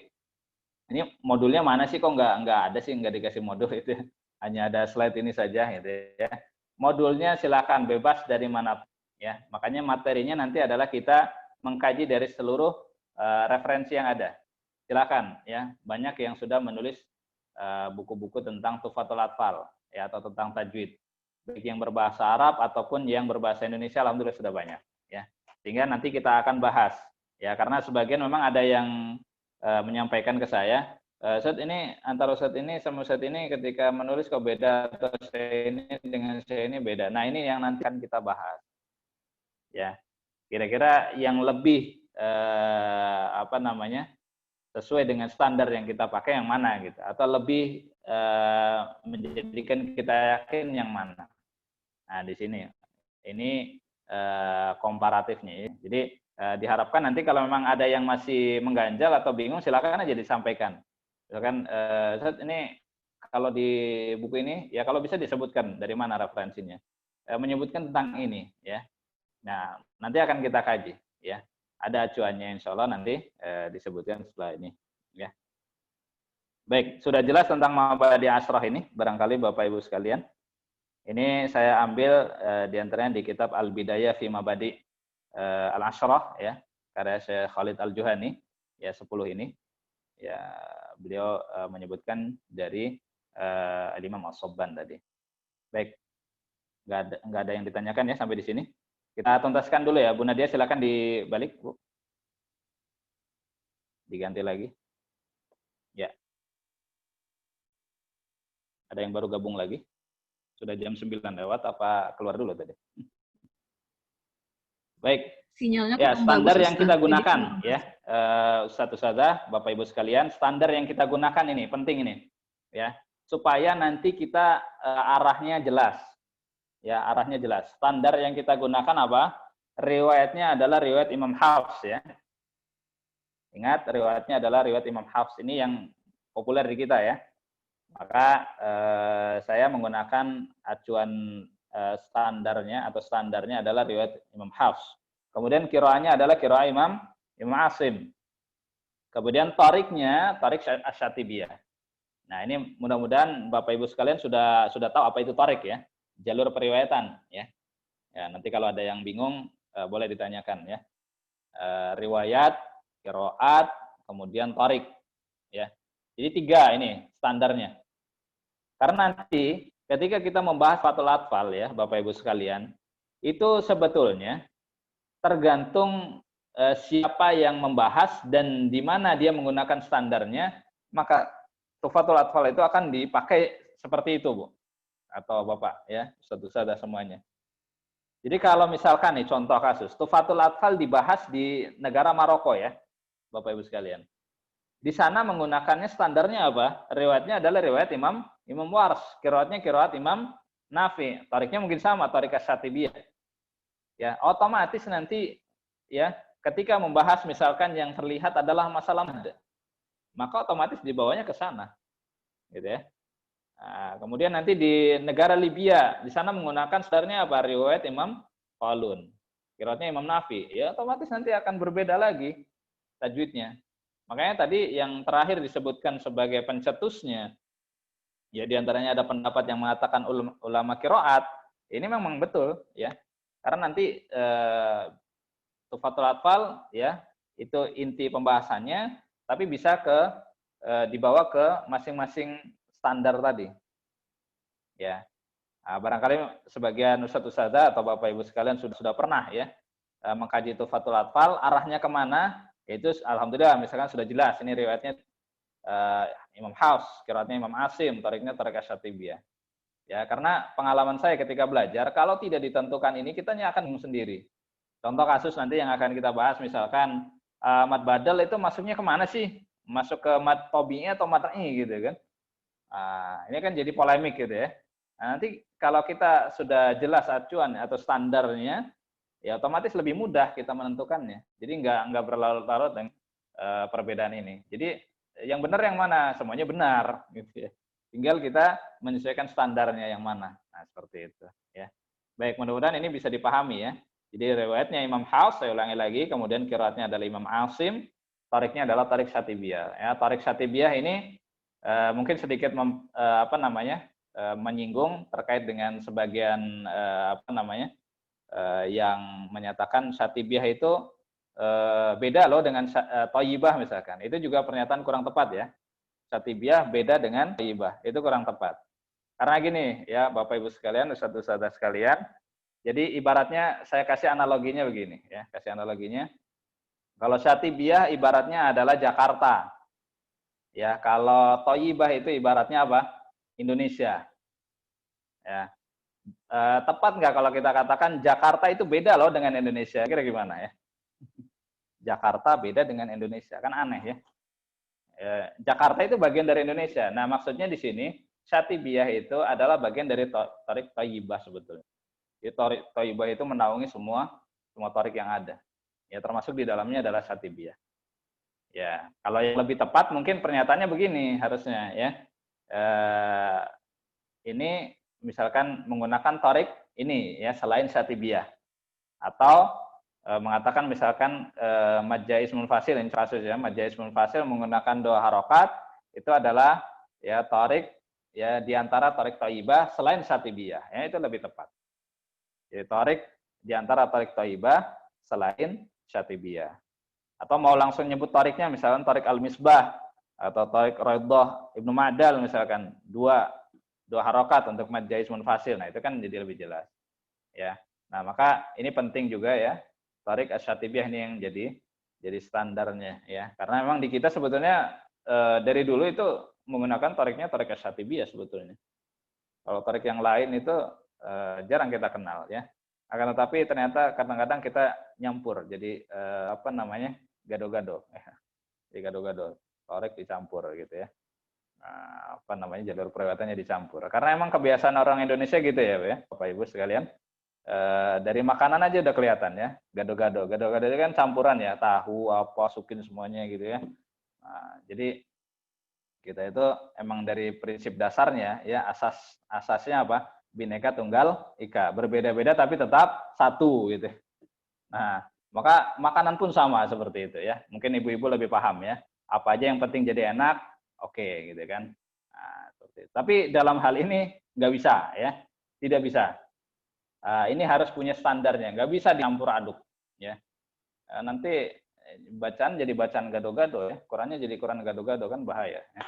Nah, kalau kata Syekh Husni Sawasman kan itu bikinan siapa gitu kan Qurannya gitu ya. Yang ada adalah bikinan orang Indonesia jadinya ya, gado-gado. Jadi harus jelas standarnya. Baik, dibalik lagi Bu Nadia, silakan. Ini yang lain mudah-mudahan masih aktif ya. Artinya masih bisa menyimak ya. Mungkin agak ditambahin 30 menit ya, karena tadi sempat trouble berapa menit. Nah, berikutnya yang terakhir ini. Yang terakhir, pijakannya ya dalam pembahasan kita ke depannya, sampai akhir insya Allah, bismillah, mudah-mudahan kita dipermudah oleh Allah Subhanahu wa Ta'ala untuk senantiasa istiqomah sampai akhir pembahasan ya. Acuannya ada 3 ya, atau pijakannya ada 3. Ya, ini hasil belajar saya dulu, gitu ya, dengan para asatidz, para kiai, para masyayikh itu ya. 3 yang supaya kita itu jadi ibaratnya apa? Mutmain, kita tenang gitu. Artinya orang lain silakan mau pakai pendapat itu, saya punya prinsip. Nah, gitu ya, punya prinsip. Yaitu yang pertama dari sisi teori. Nah, ini biasa istilahkan dengan 3 I-nya tapi di belakang ya, Bapak Ibu sekalian ya. I-nya di belakang. Yang pertama adalah di sisi teorinya. Teorinya oke, bisa menjelaskan teorinya, ya, atau konsepnya jelas gitu, ya. Makanya kalau yang sudah talaki dengan saya itu pasti paham. Atau kadang-kadang saya nanya gitu ya. Kalau yang sudah sempat ditanya, kalau yang belum ya mungkin nanti kapan-kapan ya. Kalau yang sudah talaki dengan saya tanya itu. Ini teorinya dari mana konsepnya? Bagaimana konsepnya? Alurnya bagaimana? Kerangka berpikirnya bagaimana gitu kan? Nah, yang berikutnya kita korelasikan dengan referensinya. Ini dari mana ya? Rujukannya dari kitab apa ya? Dan nggak bisa ya. Ini katanya gitu ya. Kata Ustadz saya dulu. Nah, itu lemah ya. Kalau dalam karya ilmiah itu nggak dianggap kalau seperti itu ya. Makanya dulu sebagian guru saya itu kalau saya misalkan menyampaikan Pak Ustadz bukannya begini-begini. Antum dari mana ininya? Nggak tahu sih. Saya dulu pernah dengar gitu. Pernah dengar di mana? Ya, jangan-jangan dengarnya salah. Nah, gitu kan repot. Ya. Yang otentik adalah referensi dan referensinya ini adalah referensi yang mutabar atau yang diakui, gitu ya. Di antaranya adalah yang diakui adalah dari kitab-kitab yang berbahasa Arab tentunya. Ya, walaupun misalkan sudah terjemahan, gitu. Atau buku bahasa Indonesia yang dia mencantumkan referensi dari kitab aslinya. Itu yang kita akui ya. Ya. Kemudian yang berikutnya adalah talaki, ya. Yang ketiganya adalah talaki, artinya memang dapat dari gurunya seperti itu, betul. Nah, biasanya kalau 3 ini terpenuhi, nah ini biasanya dia pendapatnya yang lebih kuat atau yang lebih menenangkan hatinya. Ya, biasanya kalau sudah terpenuhi 3 ini ya sudah, berarti saya ambil itu, gitu ya. Berarti di tajwid ada perbedaan, ya perbedaan, tapi perbedaan yang tidak berbeda dengan di fikih ya, beda. Tapi perbedaan ini tentu ya kita harus bisa menyikapinya yang mana yang tepat ya. Yang pertama tadi dari sisi teorinya bagaimana nih alurnya gitu kan. Misalkan kalau mat iwat itu, mat iwat ini konsepnya bagaimana sih ya? Dia tepat itu masuknya ke mat tobi'i atau mat far'i gitu ya. Kenapa dia masuknya mat tobi'i? Nah, gitu. Makanya saya biasa kalau nanya ya, Bapak Ibu sekalian, barangkali sudah ada yang sering ditanya sama saya, kenapa 2 harokat? Ya, gitu ya. Karena ya, emang ada ininya. Nah, seperti itu. Jadi dirunut terus gitu ya pertanyaannya. Jadi supaya lebih detail gitu. Konsepnya jelas gitu. Kemudian nanti dipadukan, dari mana ente bilang begitu ya? Dari mana Anda bisa menyampaikan seperti ini? Di kitab ini ada. Nah, gitu kan. Dari hasil talaki ini sudah pernah talaki kepada guru yang demikian? Ya, betul. Saya sudah pernah talaki. Nah, ya. Jadi lebih jelas gitu. Ya. Nanti pun ketika misalkan Ustadz atau Ustadzah ada pendapat, ya nanti kita coba cek gitu ya, bandingkan dari sisi teorinya bagaimana, referensinya bagaimana, hasil talakinya bagaimana. Nah, seperti itu. Jadi mudah-mudahan nanti bisa kita punya prinsip, ya, walaupun misalkan nggak sepenuhnya diambil ya, pendapat saya nggak diambil, silakan nggak apa-apa. Tapi yang penting punya pijakan ini, ya punya pijakan. Ya minimalnya 2 lah minimalnya, ya. Artinya ada referensinya, ya ada referensinya. Kemudian ada hasil talakinya juga dari gurunya. Minimalnya itulah 2. Syukur-syukur kalau tambah ada teorinya, jadi lebih lebih meyakinkan lagi, ya seperti itu. Ya. Kenapa sih ada referensi, ada talaki juga? Iya, karena Al-Quran itu adalah sunnah mutaba'ah. Artinya memang jalannya ya kita ngikutin gitu. Ya. Referensi, ya para ulama alhamdulillah dari dulu sudah menyusun ya. Ya, di antaranya yang dimulai pertama kali adalah Al-Imam Al-Khaqqani misalkan, dan dilanjutkan ulama-ulama setelahnya. Itu alhamdulillah bisa jadi acuan untuk kita bagaimana kita memahami cara baca yang benar. Kemudian talaki juga sama ya, dari guru yang bersanad. Baik, kurang lebih seperti itu, Bapak Ibu sekalian, Ustadz Ustadzah, kurang lebih prolog ya. Kita masih edisi perdana, prolog dulu supaya mengenal ya ke depannya bagaimana sih kita memahami kajian dari Tuhfatul Atfal ini. Dan memang saya pengennya agak berbeda dengan kajian-kajian yang lain ya. Mudah-mudahan nanti bisa lebih interaktif ya. Nah, seperti itu. Baik, sampai di sini ada yang mau ditanyakan? Bapak Ibu sekalian, Ustadz Ustadzah, sudah agak malam, barangkali sudah ada yang sudah tinggal 5 watt. Baik, ada yang mau ditanyakan Bapak Ibu? Ini kayaknya banyak yang nggak hadir ya. Awan saya izin bertanya lagi. Silakan, ya Ustadz Setio lagi, alhamdulillah aktif. Silakan Ustadz. Ya, saya kemarin kan udah jelas ya, mat itu fathah-fatain diganti dengan alif ya. Itu dia dalam kitab apa? Dalam kitab apa? Nah, kita Mudzakkirah fi Tajwid. Kemarin udah Anda sebutkan, mungkin kelewat kali ya. Ya, Kita ini. Mudzakkirah fi Tajwid. Itu karya siapa sih? Saya Muhammad Nabhan Al-Misri. Ya, saya Muhammad Nabhan Al-Misri. Ya. Iya, saya. Sudah ya. Syukur. Nah, ini udah jauh ini kalau Ustadz Setio nih nanyanya. Ini nanti akan kita bahas ya. Nggak apa-apa ya. Mungkin penasaran kemarin Anda singgung sedikit ya. Ya. Yang lain ada yang mau ditanyakan terkait dengan mukadimah kita kali ini? Ini masih mukadimah ya. Ustaz, Ana mau tanya Ustaz, kalau misalnya saktah atau yang lain gitu, bacaan goribah itu termasuk dalam tajwid atau ada ilmu lain Ustaz? Betul, itu ilmu tajwid. Akan tetapi di Tuhfatul Atfal ini mungkin belum sampai ke situ saja. Nanti itu biasanya lebih jauh di Jazari nanti. Nanti di Jazari ada pembahasan terkait dengan saktah itu. Ya. Kalau gorib, istilah gorib itu ya memang kalau tadi pakai standarnya riwayat Hafs ya, qiraatnya Imam Asim, tariknya tarik Asyatibiyah, ya memang kalau ada sedikit beda ya atau sedikit aneh ya disebutnya gorib ya. Ya, saya pernah mengkaji dengan teman. Gorib ini ada nggak sih di kitab gitu ya, di kitab berbahasa Arab? Walau alam sampai sepengetahuan saat ini belum pernah menemukan ya gorib gitu ya. Gorib itu ada di buku-buku bahasa Indonesia lebih seringnya. Ya. Kalau terakhir saya diskusi dengan Ustadz Abdul Khatim ya, beliau alumni PTIQ Jakarta, Magister S2-nya di sana. Beliau sempat saya tugaskan ya, kebetulan beliau juga talaki ke saya, menanyakan tentang gorib. Saya tantang gini, kalau Ustadz bisa menemukan istilah gorib dalam kitab berbahasa, silakan tunjukkan ke saya gitu ya. Tapi sampai sejauh ini saya belum pernah menemukan istilah gorib. Beliau sudah ngecek, katanya emang iya nggak ada ya. Itu versi beliau katanya.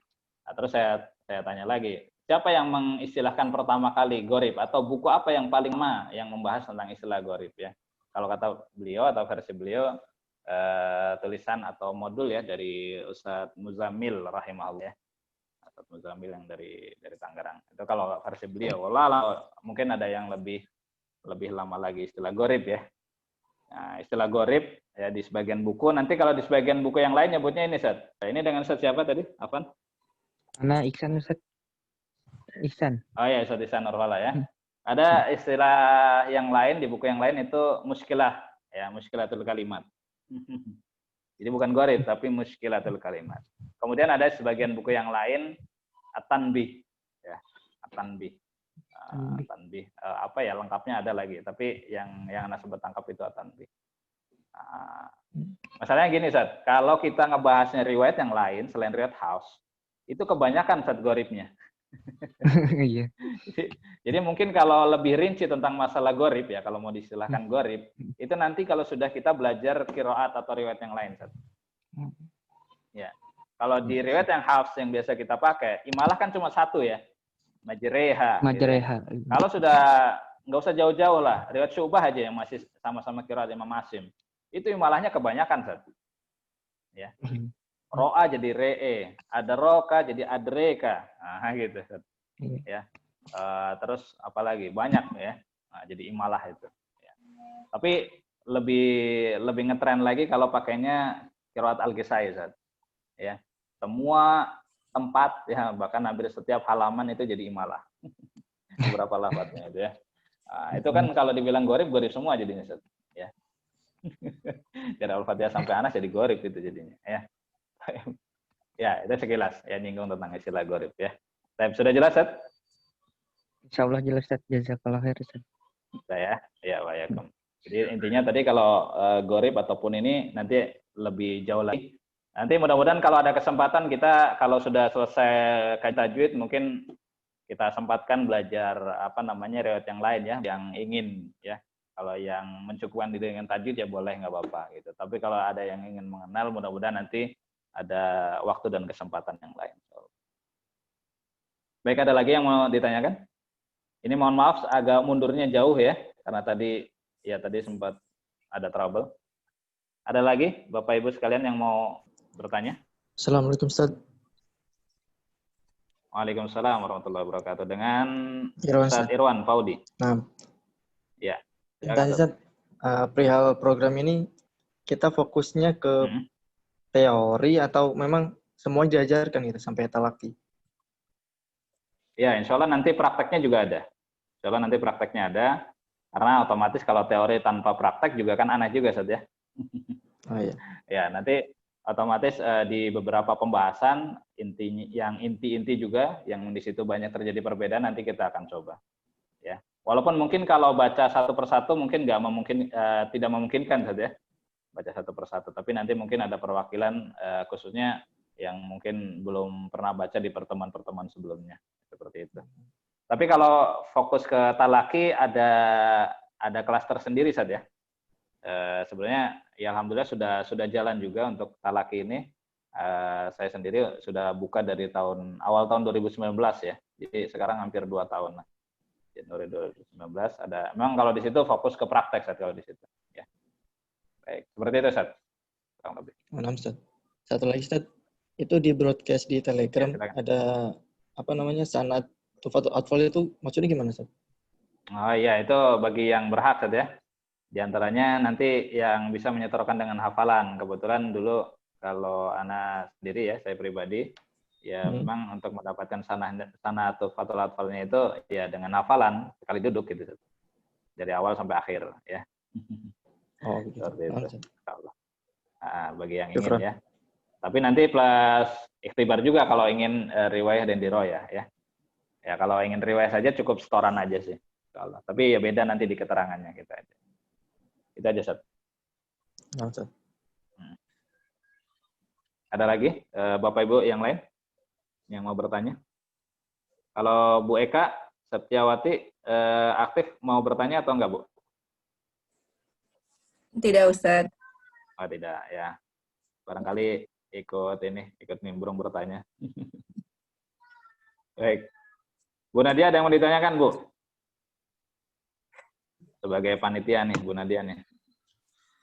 Belum Ustadz, belum ada. Oh, belum.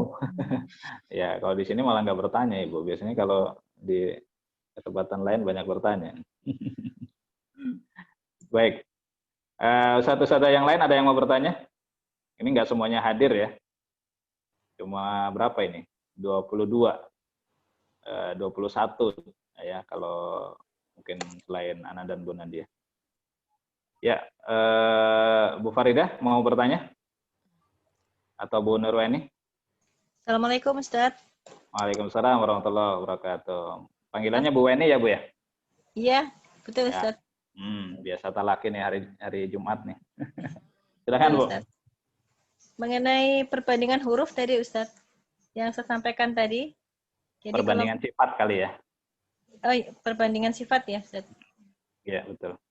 Perbandingan Kenapa? sifat yang nanti akan menghasilkan karakter ya Ustaz. Karakter Betul. dari huruf. Itu Betul. maksudnya bagaimana Ustaz? Mungkin kasih analoginya, Bu ya. Kasih analoginya begini.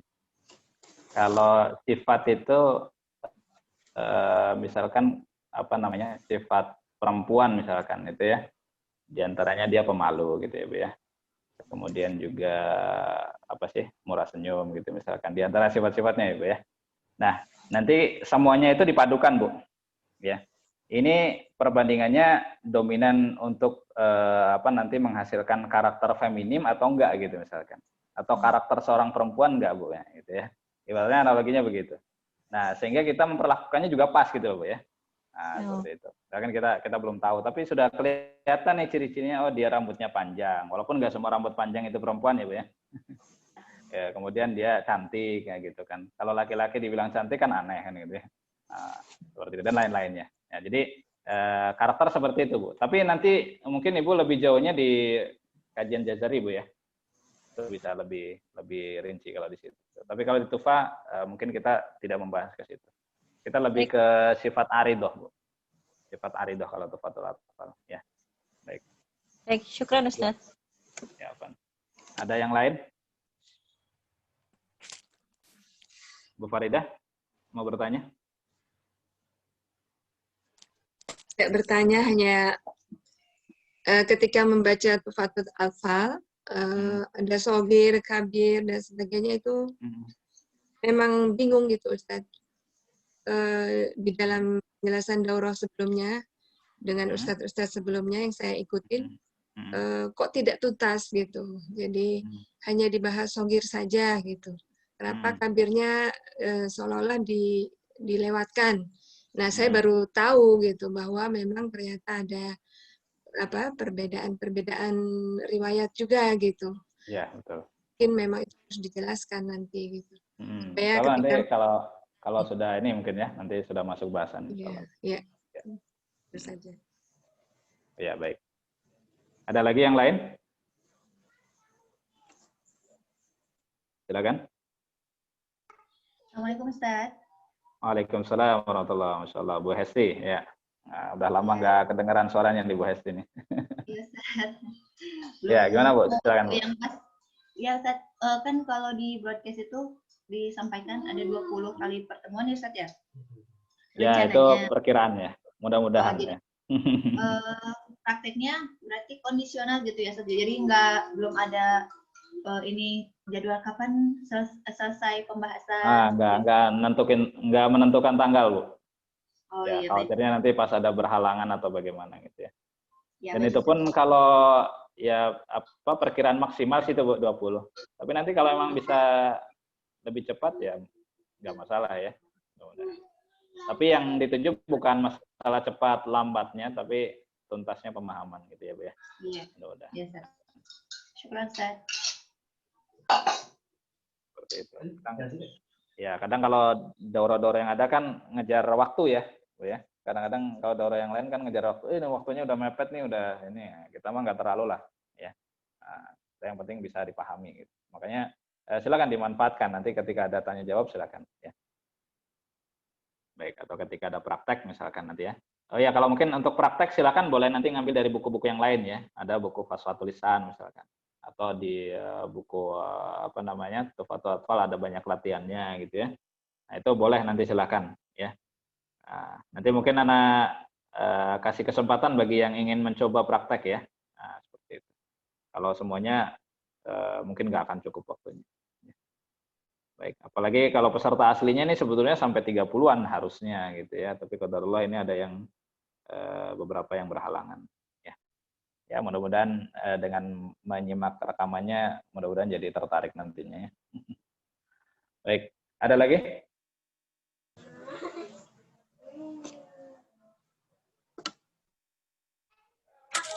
Ustaz Prasetyo nggak nanya, Ustaz? Hadir? Alhamdulillah sudah jelas. Jelas ya, suaranya jelas Ustaz ya? Jelas, alhamdulillah. Ya, tapi suara antum agak ini, kayak suara radio ini, Ustaz. Kayak radio AM. Ya, ya speakernya ada tambahannya. Oh gitu. Iya, baik. Jadi khas ini radio ya. Baik, ada lagi yang lain? Assalamualaikum Ustaz. Waalaikumsalam warahmatullahi wabarakatuh. Bu Alfiah ya? Iya. Ustaz, kalau mau dapat SDPQ Baitusalam. Oh ya, Baitusalam dengan Bu Fatia ya. Ya, ahlan. Silakan Bu. Untuk mendapatkan isi matan Al-Jazarinya kita lihat dari mana Ustaz? Apa tuh Tufah Bu? Tufah kali Bu ya? Tufah, maaf. Ya. Ya. Matannya ya? Ya, Ya, kalau matannya bebas ya, dari mana aja silakan dapat. Tapi nanti di pertemuan selanjutnya, insya Allah nanti di pertemuan kedua, insya Allah akan saya bacakan. Ya, nanti silakan dikoreksi. Ya, barangkali ada yang tidak sesuai. Ya, karena terkait dengan pelafalannya itu disesuaikan dengan jalur periwayatannya, Bu. Ya, nanti akan ada beberapa lafaz yang barangkali kok ini beda ya. Nah, nanti silakan disesuaikan. Seperti itu, Bu. Memang sampai saat ini saya belum, qadarullah belum diberikan kesempatan, Bu ya, untuk menulis sendiri gitu ya, terkait dengan buku ini, gitu ya, buku Tufatul Atfal. Ya, mudah-mudahan nanti ada rezeki dan kesempatannya bisa menuliskan ya. Lebih enaknya di situ biasanya untuk menuliskan modulnya atau buku panduannya seperti itu. Tapi sementara silakan boleh pakai buku yang lain dulu. Yang penting nanti sama nanti hurufnya, harokatnya seperti itu. Atau barangkali ada yang sudah hafal ya. Ada yang sudah hafal juga silakan nanti kalau pas setoran disesuaikan. Ya. Baik. Ya, sebagian peserta sudah ada yang pernah menyetorkan ya. Insya Allah nggak terlalu jauh beda ya. Insya Allah nggak terlalu jauh beda dengan apa yang sudah disetorkan. Seperti itu. Ya, kemudian juga kalau terkait dengan yang ingin menyetorkan hafalan ya, ya mungkin nanti pas di awal ini kajian kalau ada yang ingin menyetorkan nanti insya Allah saya beri waktu dan kesempatannya gitu ya. Tapi kalau bisa yang lancar gitu ya. Kalau belum lancar ya mungkin nanti dulu nunggu lancar aja ya. Seperti itu. Baik. Ada lagi yang mau ditanyakan Bapak Ibu sekalian, Ustaz Ustazah? mau tanya lagi Ustadz. Kalau setoran matannya jauh-jauh, misalnya setelah selesai daurah nih, tapi bulan depannya gitu baru hafal, baru bisa punya kesempatan setoran, itu boleh Ustadz? Berarti yang riwayat saja ya kemungkinan ya. Ijazah riwayat saja bayangnya. Ijazah riwayah. Gitu. Iya. Nah, apa namanya, kalau sudah lewat ya mungkin lebih ada waktunya untuk setoran aja sih. Kalau untuk ujiannya mungkin butuh waktu saja. Ya, butuh waktu khusus kalau untuk ujian apa pemahamannya gitu ya. Di royahnya Ustaz. Betul, di royahnya. Baik. Untuk ijazah riwayat sudah punya Ustaz? Belum Ustaz. Oh belum ya. Ya mudah-mudahan nanti bisa ini ya. Iya. Bisa menyetorkannya insya Allah. Iya, insya Allah. Baik. Ada lagi yang lain? Waalaikumsalam. Kalau enggak, iya, silakan. Boleh bertanya lagi? Oh ya, Bu Weni, silakan. Kalau Ustadz tidak berkeberatan untuk menceritakan bagaimana prosesnya sehingga bisa mendapatkan sanad tertinggi gitu, Ustadz. Menjadi salah satu sanad tertinggi di Indonesia. Aduh, itu enggak. Sehingga bisa seperti itu, Ustadz. Itu dapat dari mana, Ibu? Dapat dari mana sih, Bu, itu? Itu apa namanya? Itu kan suka ditulis begitu, Syai. Oh, kalau yang saya share itu enggak ada, Bu. Kalau yang saya biasa share enggak ada. Kan saya nulisnya paling cuma apa namanya, founder markas gitu ya. Dapat dari mana itu, Bu? Saya balik nanya dulu nih. Biasanya kalau dapat itu Ustaz visi itu ya, visi itu bahwasanya Syekh Abu Hibban bin Sholih itu adalah salah satu pemegang sanad tertinggi begitu. Jadi kepengen tahu kisahnya gitu, Ustaz. Ya, itu memang perjalanan panjang sih, Bu ya. Nah, itu. Perjalanan panjang ya. Mungkin intinya ya apa namanya, tadi sempat sudah dijelaskan ya terkait dengan Syekh Misbah ya. Sebenarnya beliau masih hidup sebetulnya, Bu, sampai sekarang. Kalau misalkan di antara peserta ya, kemarin juga ada sebagian nanyain, Ustaz, gimana sih ngambil sanad tertinggi? Kalau masih punya apa namanya waktu, biaya dan kesempatan ya untuk bisa ke Mesir, silakan, Bu, gitu. Jadi sebetulnya sekarang masih ada pemilik sanad tertinggi di dunia sebetulnya, Bu. Gitu. Makanya kalau saya sendiri yang broadcast, Bu, saya nggak pernah nyantumin sanad tertinggi lah, malu lah kalau itu. Ya, sebagian apa namanya, sebagian orang aja lah yang ituin ya. Ya sebenarnya nggak perlu sih.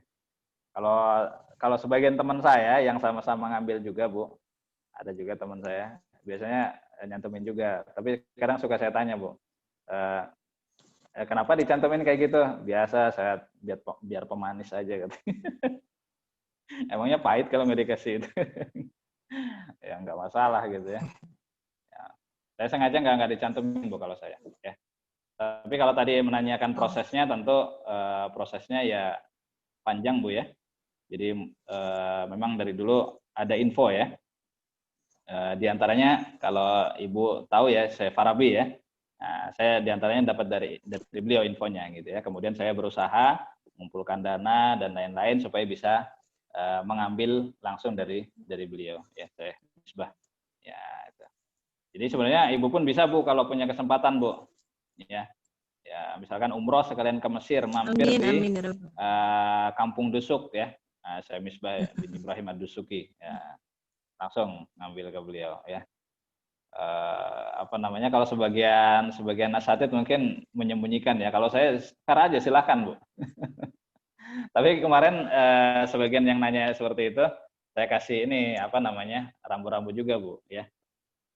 Artinya gini, silahkan mau ngambil sanad Ali, tapi usahakan harus imbang, Bu. Karena begini, Bu, dan juga Bapak Ibu sekalian ya, saudara-saudara yang lain, saya pernah mendapati ada yang dia punya sanad, bahkan sampai sanad qiraah asyroh ya. Sanadnya Ali ya, memang kalau dari Syekh Misbah emang sanad Ali ya, tinggi. Tapi ketika ditanya sebagian permasalahan ya, bahkan itu permasalahan sederhana, misalkan ditanya gitu ya, yang yang katanya ngaku itu, saya nggak sebutkan ya, memang karena teman saya juga nggak nyebutkan. Ditanya ya, misalkan tentang Ar-Rahmanir Rahim, Maliki Yaumiddin, itu bacaan riwayat siapa gitu ya. Kemudian bagaimana konsepnya, dia nggak ngerti. Ya, Masya Allah dia udah memegang sanad qiraah asroh tapi nggak ngerti. Oke lah kalau gitu saya ganti lagi pertanyaannya. Kalau salasila dalam Quran surah Al-Insad atau Ad-Dahr itu ada berapa wajah bacaan dan bagaimana keterangannya dari mana? Enggak tahu juga. Nah, itu kan repot ya seperti itu. Ya. Nah, jadi intinya apa? Imbangi dengan keilmuan, Bu. Ya. Ya sebagian ada yang menyatakan atau bertanya, Ustaz, betul nggak sih kalau sanad itu apa namanya kayaknya dijual kayak kacang goreng? Ya, yang betul Bu. Ya di sebagian tempat di Mesir emang seperti itu. Yang penting kita mau bayar, bahkan bayarnya nggak terlalu mahal, kita udah dapat sanad Bu. Nah seperti itu. Nah ini sebenarnya fitnah juga ya pada masa ini. Sebagian mungkin semangat untuk mencari sanad, tapi sebagian lagi agak menurunkan kualitas, yaitu dengan mengobrol sanad. Ya, obral, kalau obral baju, obral pakaian, oke ya. Nah, ini obral sanad. Nah, itu sebenarnya kurang bagus juga, gitu ya. Sehingga menurunkan kemuliaan sanad sebetulnya. Ya, baik. Mungkin saya singgung sedikit ya. Karena memang sekarang seperti itu, dan supaya Bapak Ibu sekalian nggak kaget gitu kan, oh ini sekarang udah punya sanad ini, udah punya sanadnya ya. Memang terus terang ya, kalau mau ngambil sanad doang itu sebenarnya gampang ya. Gampang ya, yang sulit apa? Ngambil ilmunya ya. Makanya saya Aiman Rusdi Suhaid itu memberikan nasihat ya, khususnya tentang Al-Quran ya, sanad Al-Quran, karena kalau dinisbatkan kepada hal yang mulia maka hal itu akan menjadi mulia gitu kan ya. Al-Quran adalah mulia, maka sanad Al-Quran adalah sanad yang mulia. Seharusnya gitu ya, harus menjaga kemuliaan dari sanad tersebut. Artinya apa? Ya kita harus imbangi gitu. Ya, silakan punya sanad yang tinggi, tapi juga punya ilmu yang bisa mengimbangi gitu ya.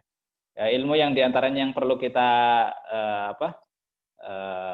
penuhi ya ketika kita ingin memiliki sanad Al-Quran, ya diantaranya apalagi kalau sudah bicaranya qiraah ya, kita punya sanad qiraah ya, qiraah asroh ya, gampang juga emang sekarang gitu ya, bahkan dengan cara baca saja sudah ya, baca setor, bahkan baca sebagian sudah dapat sanad. Nah gitu, ada seperti itu ya. Kita harus imbangi Bu ya, diantaranya kita harus bahasa Arab lah ya, tapi nggak hafal. Nah ini kan aib nih.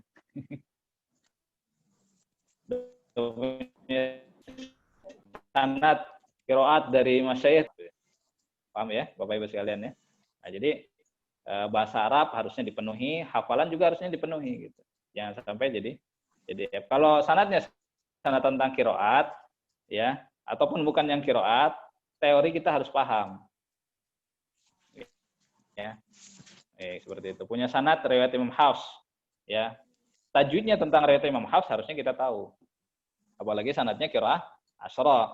Ditanya tajwidnya seperti tadi nggak paham. Nah, itu kan musibah. Ya. Baik, jadi minimal 3. Bahasa Arabnya, kemudian juga hafalannya, kemudian juga tentang konsep atau teorinya. Ya. Bu ini paham ya Bu ya? Insyaallah. Insyaallah Ustaz. Ya. Ya, mudah-mudahan jadi faedah ya. Nah, nanti artinya gini, kalau Ibu udah punya sanad gitu ya, udah dikasih sanad, bisa beberapa kemungkinan gitu ya, bisa beberapa kemungkinan. Pertama dari gurunya, oh ini sudah layak gitu ya, memang sudah terpenuhi itu, bahasa Arabnya udah oke, hafalannya udah oke, atau konsep teorinya juga sudah oke. Tapi bisa kemungkinan yang kedua juga Bu, artinya sang guru memberikan harapan kepada muridnya untuk memenuhi 3 ini. Jadi sanad itu sebenarnya beban, amanah loh Bu sebetulnya. Ya, amanah. Makanya jangan terlalu gampang gitu ya. Nah, ini sedikit nyinggung ya masalah sanad buat Bapak Ibu semuanya gitu ya. Jadi kita dapat sanad itu sebenarnya amanah gitu. Ya. Oke lah, mungkin sudah dikasih oleh guru kita. Guru kita bermurah hati gitu kan. Udah kasih sanad itu ya. Nah, tapi di kitanya harusnya gitu kan. Kita dikasih amanah, jangan sampai menyanyiakan amanah dari guru tersebut. Ya, minimal 3 tadi. Ya, bahasa Arab dipelajari, hafalan diusahakan, kemudian teori juga dikejar juga. Ya, seperti itu, Bu, kurang lebih. Baik, sudah jelas, Bu? Insyaallah. Ya, saya tambahin itu. Ya, jadi kalau perjalanannya bukan setahun 2 tahun, saya prosesnya. Jadi untuk memenuhi pertama teorinya dulu saya, kemudian hafalan dulu gitu kan. Ke guru yang lain nggak langsung ke beliau, ya. Jadi ngapalin dulu. Kalau ngap itu saya pertama kali setor itu kepada Doksin Sako, ya. Ngapalin terus, setor terus gitu ya. Kalau konsepnya ke Dr. Anthony dulu ya, sampai 4 tahun gitu ya. 4 tahun 6 bulan lah kurang lebih dulu ya, atau 5 tahunan hampir gitu ya. Baik, jadi seperti itu. Kemudian bahasa juga saya kejar terus, Bu. Ya alhamdulillah berkesempatan untuk kuliah di di Arab juga gitu ya. Nah, seperti itu ya. Baik, kurang lebih seperti itu. Walaupun ya tetap namanya manusia masih banyak kekurangan lah gitu. Tapi kita berusaha untuk selalu memenuhinya ya, untuk bisa mencapai mudah-mudahan mendekati kesempurnaan seperti itu. Baik. Seperti itu, Bu, kurang lebih. Baik. Syukran. Jadi panjang ini. Ya, sudah ada yang keluar sepertinya. Ini udah terlalu malam ya. Bu Nadia gimana? Sudah cukup ya, Bu? Sudah terlalu malam ini, nggak kerasa nih udah jam 10 ya. Iya, cukup. Bagaimana, Bu? Insya Allah cukup. Sudah. Ya, baik. Insya Allah kita bertemu lagi di kesempatan berikutnya, ya, Bapak Ibu sekalian. Ya, kalau mungkin tadi sudah ada yang berhalangan, jadi sudah keluar duluan. Insya Allah kita lanjutkan lagi nanti masuk kepada Tuhfatul Atfal di pertemuan berikutnya. Mungkin di awalnya nanti akan saya bacakan tadi ya, sudah saya singgung, saya bacakan dulu kannya dari awal sampai akhir supaya menyesuaikan ya. Ya, jadi mohon disiapkan nanti catatnya, kalau misalkan download di PDF mungkin di print aja dulu kalau yang belum punya cetaknya gitu ya. Nanti biar bisa dikasih tanda mana saja yang mungkin di situ ada perbedaan seperti itu.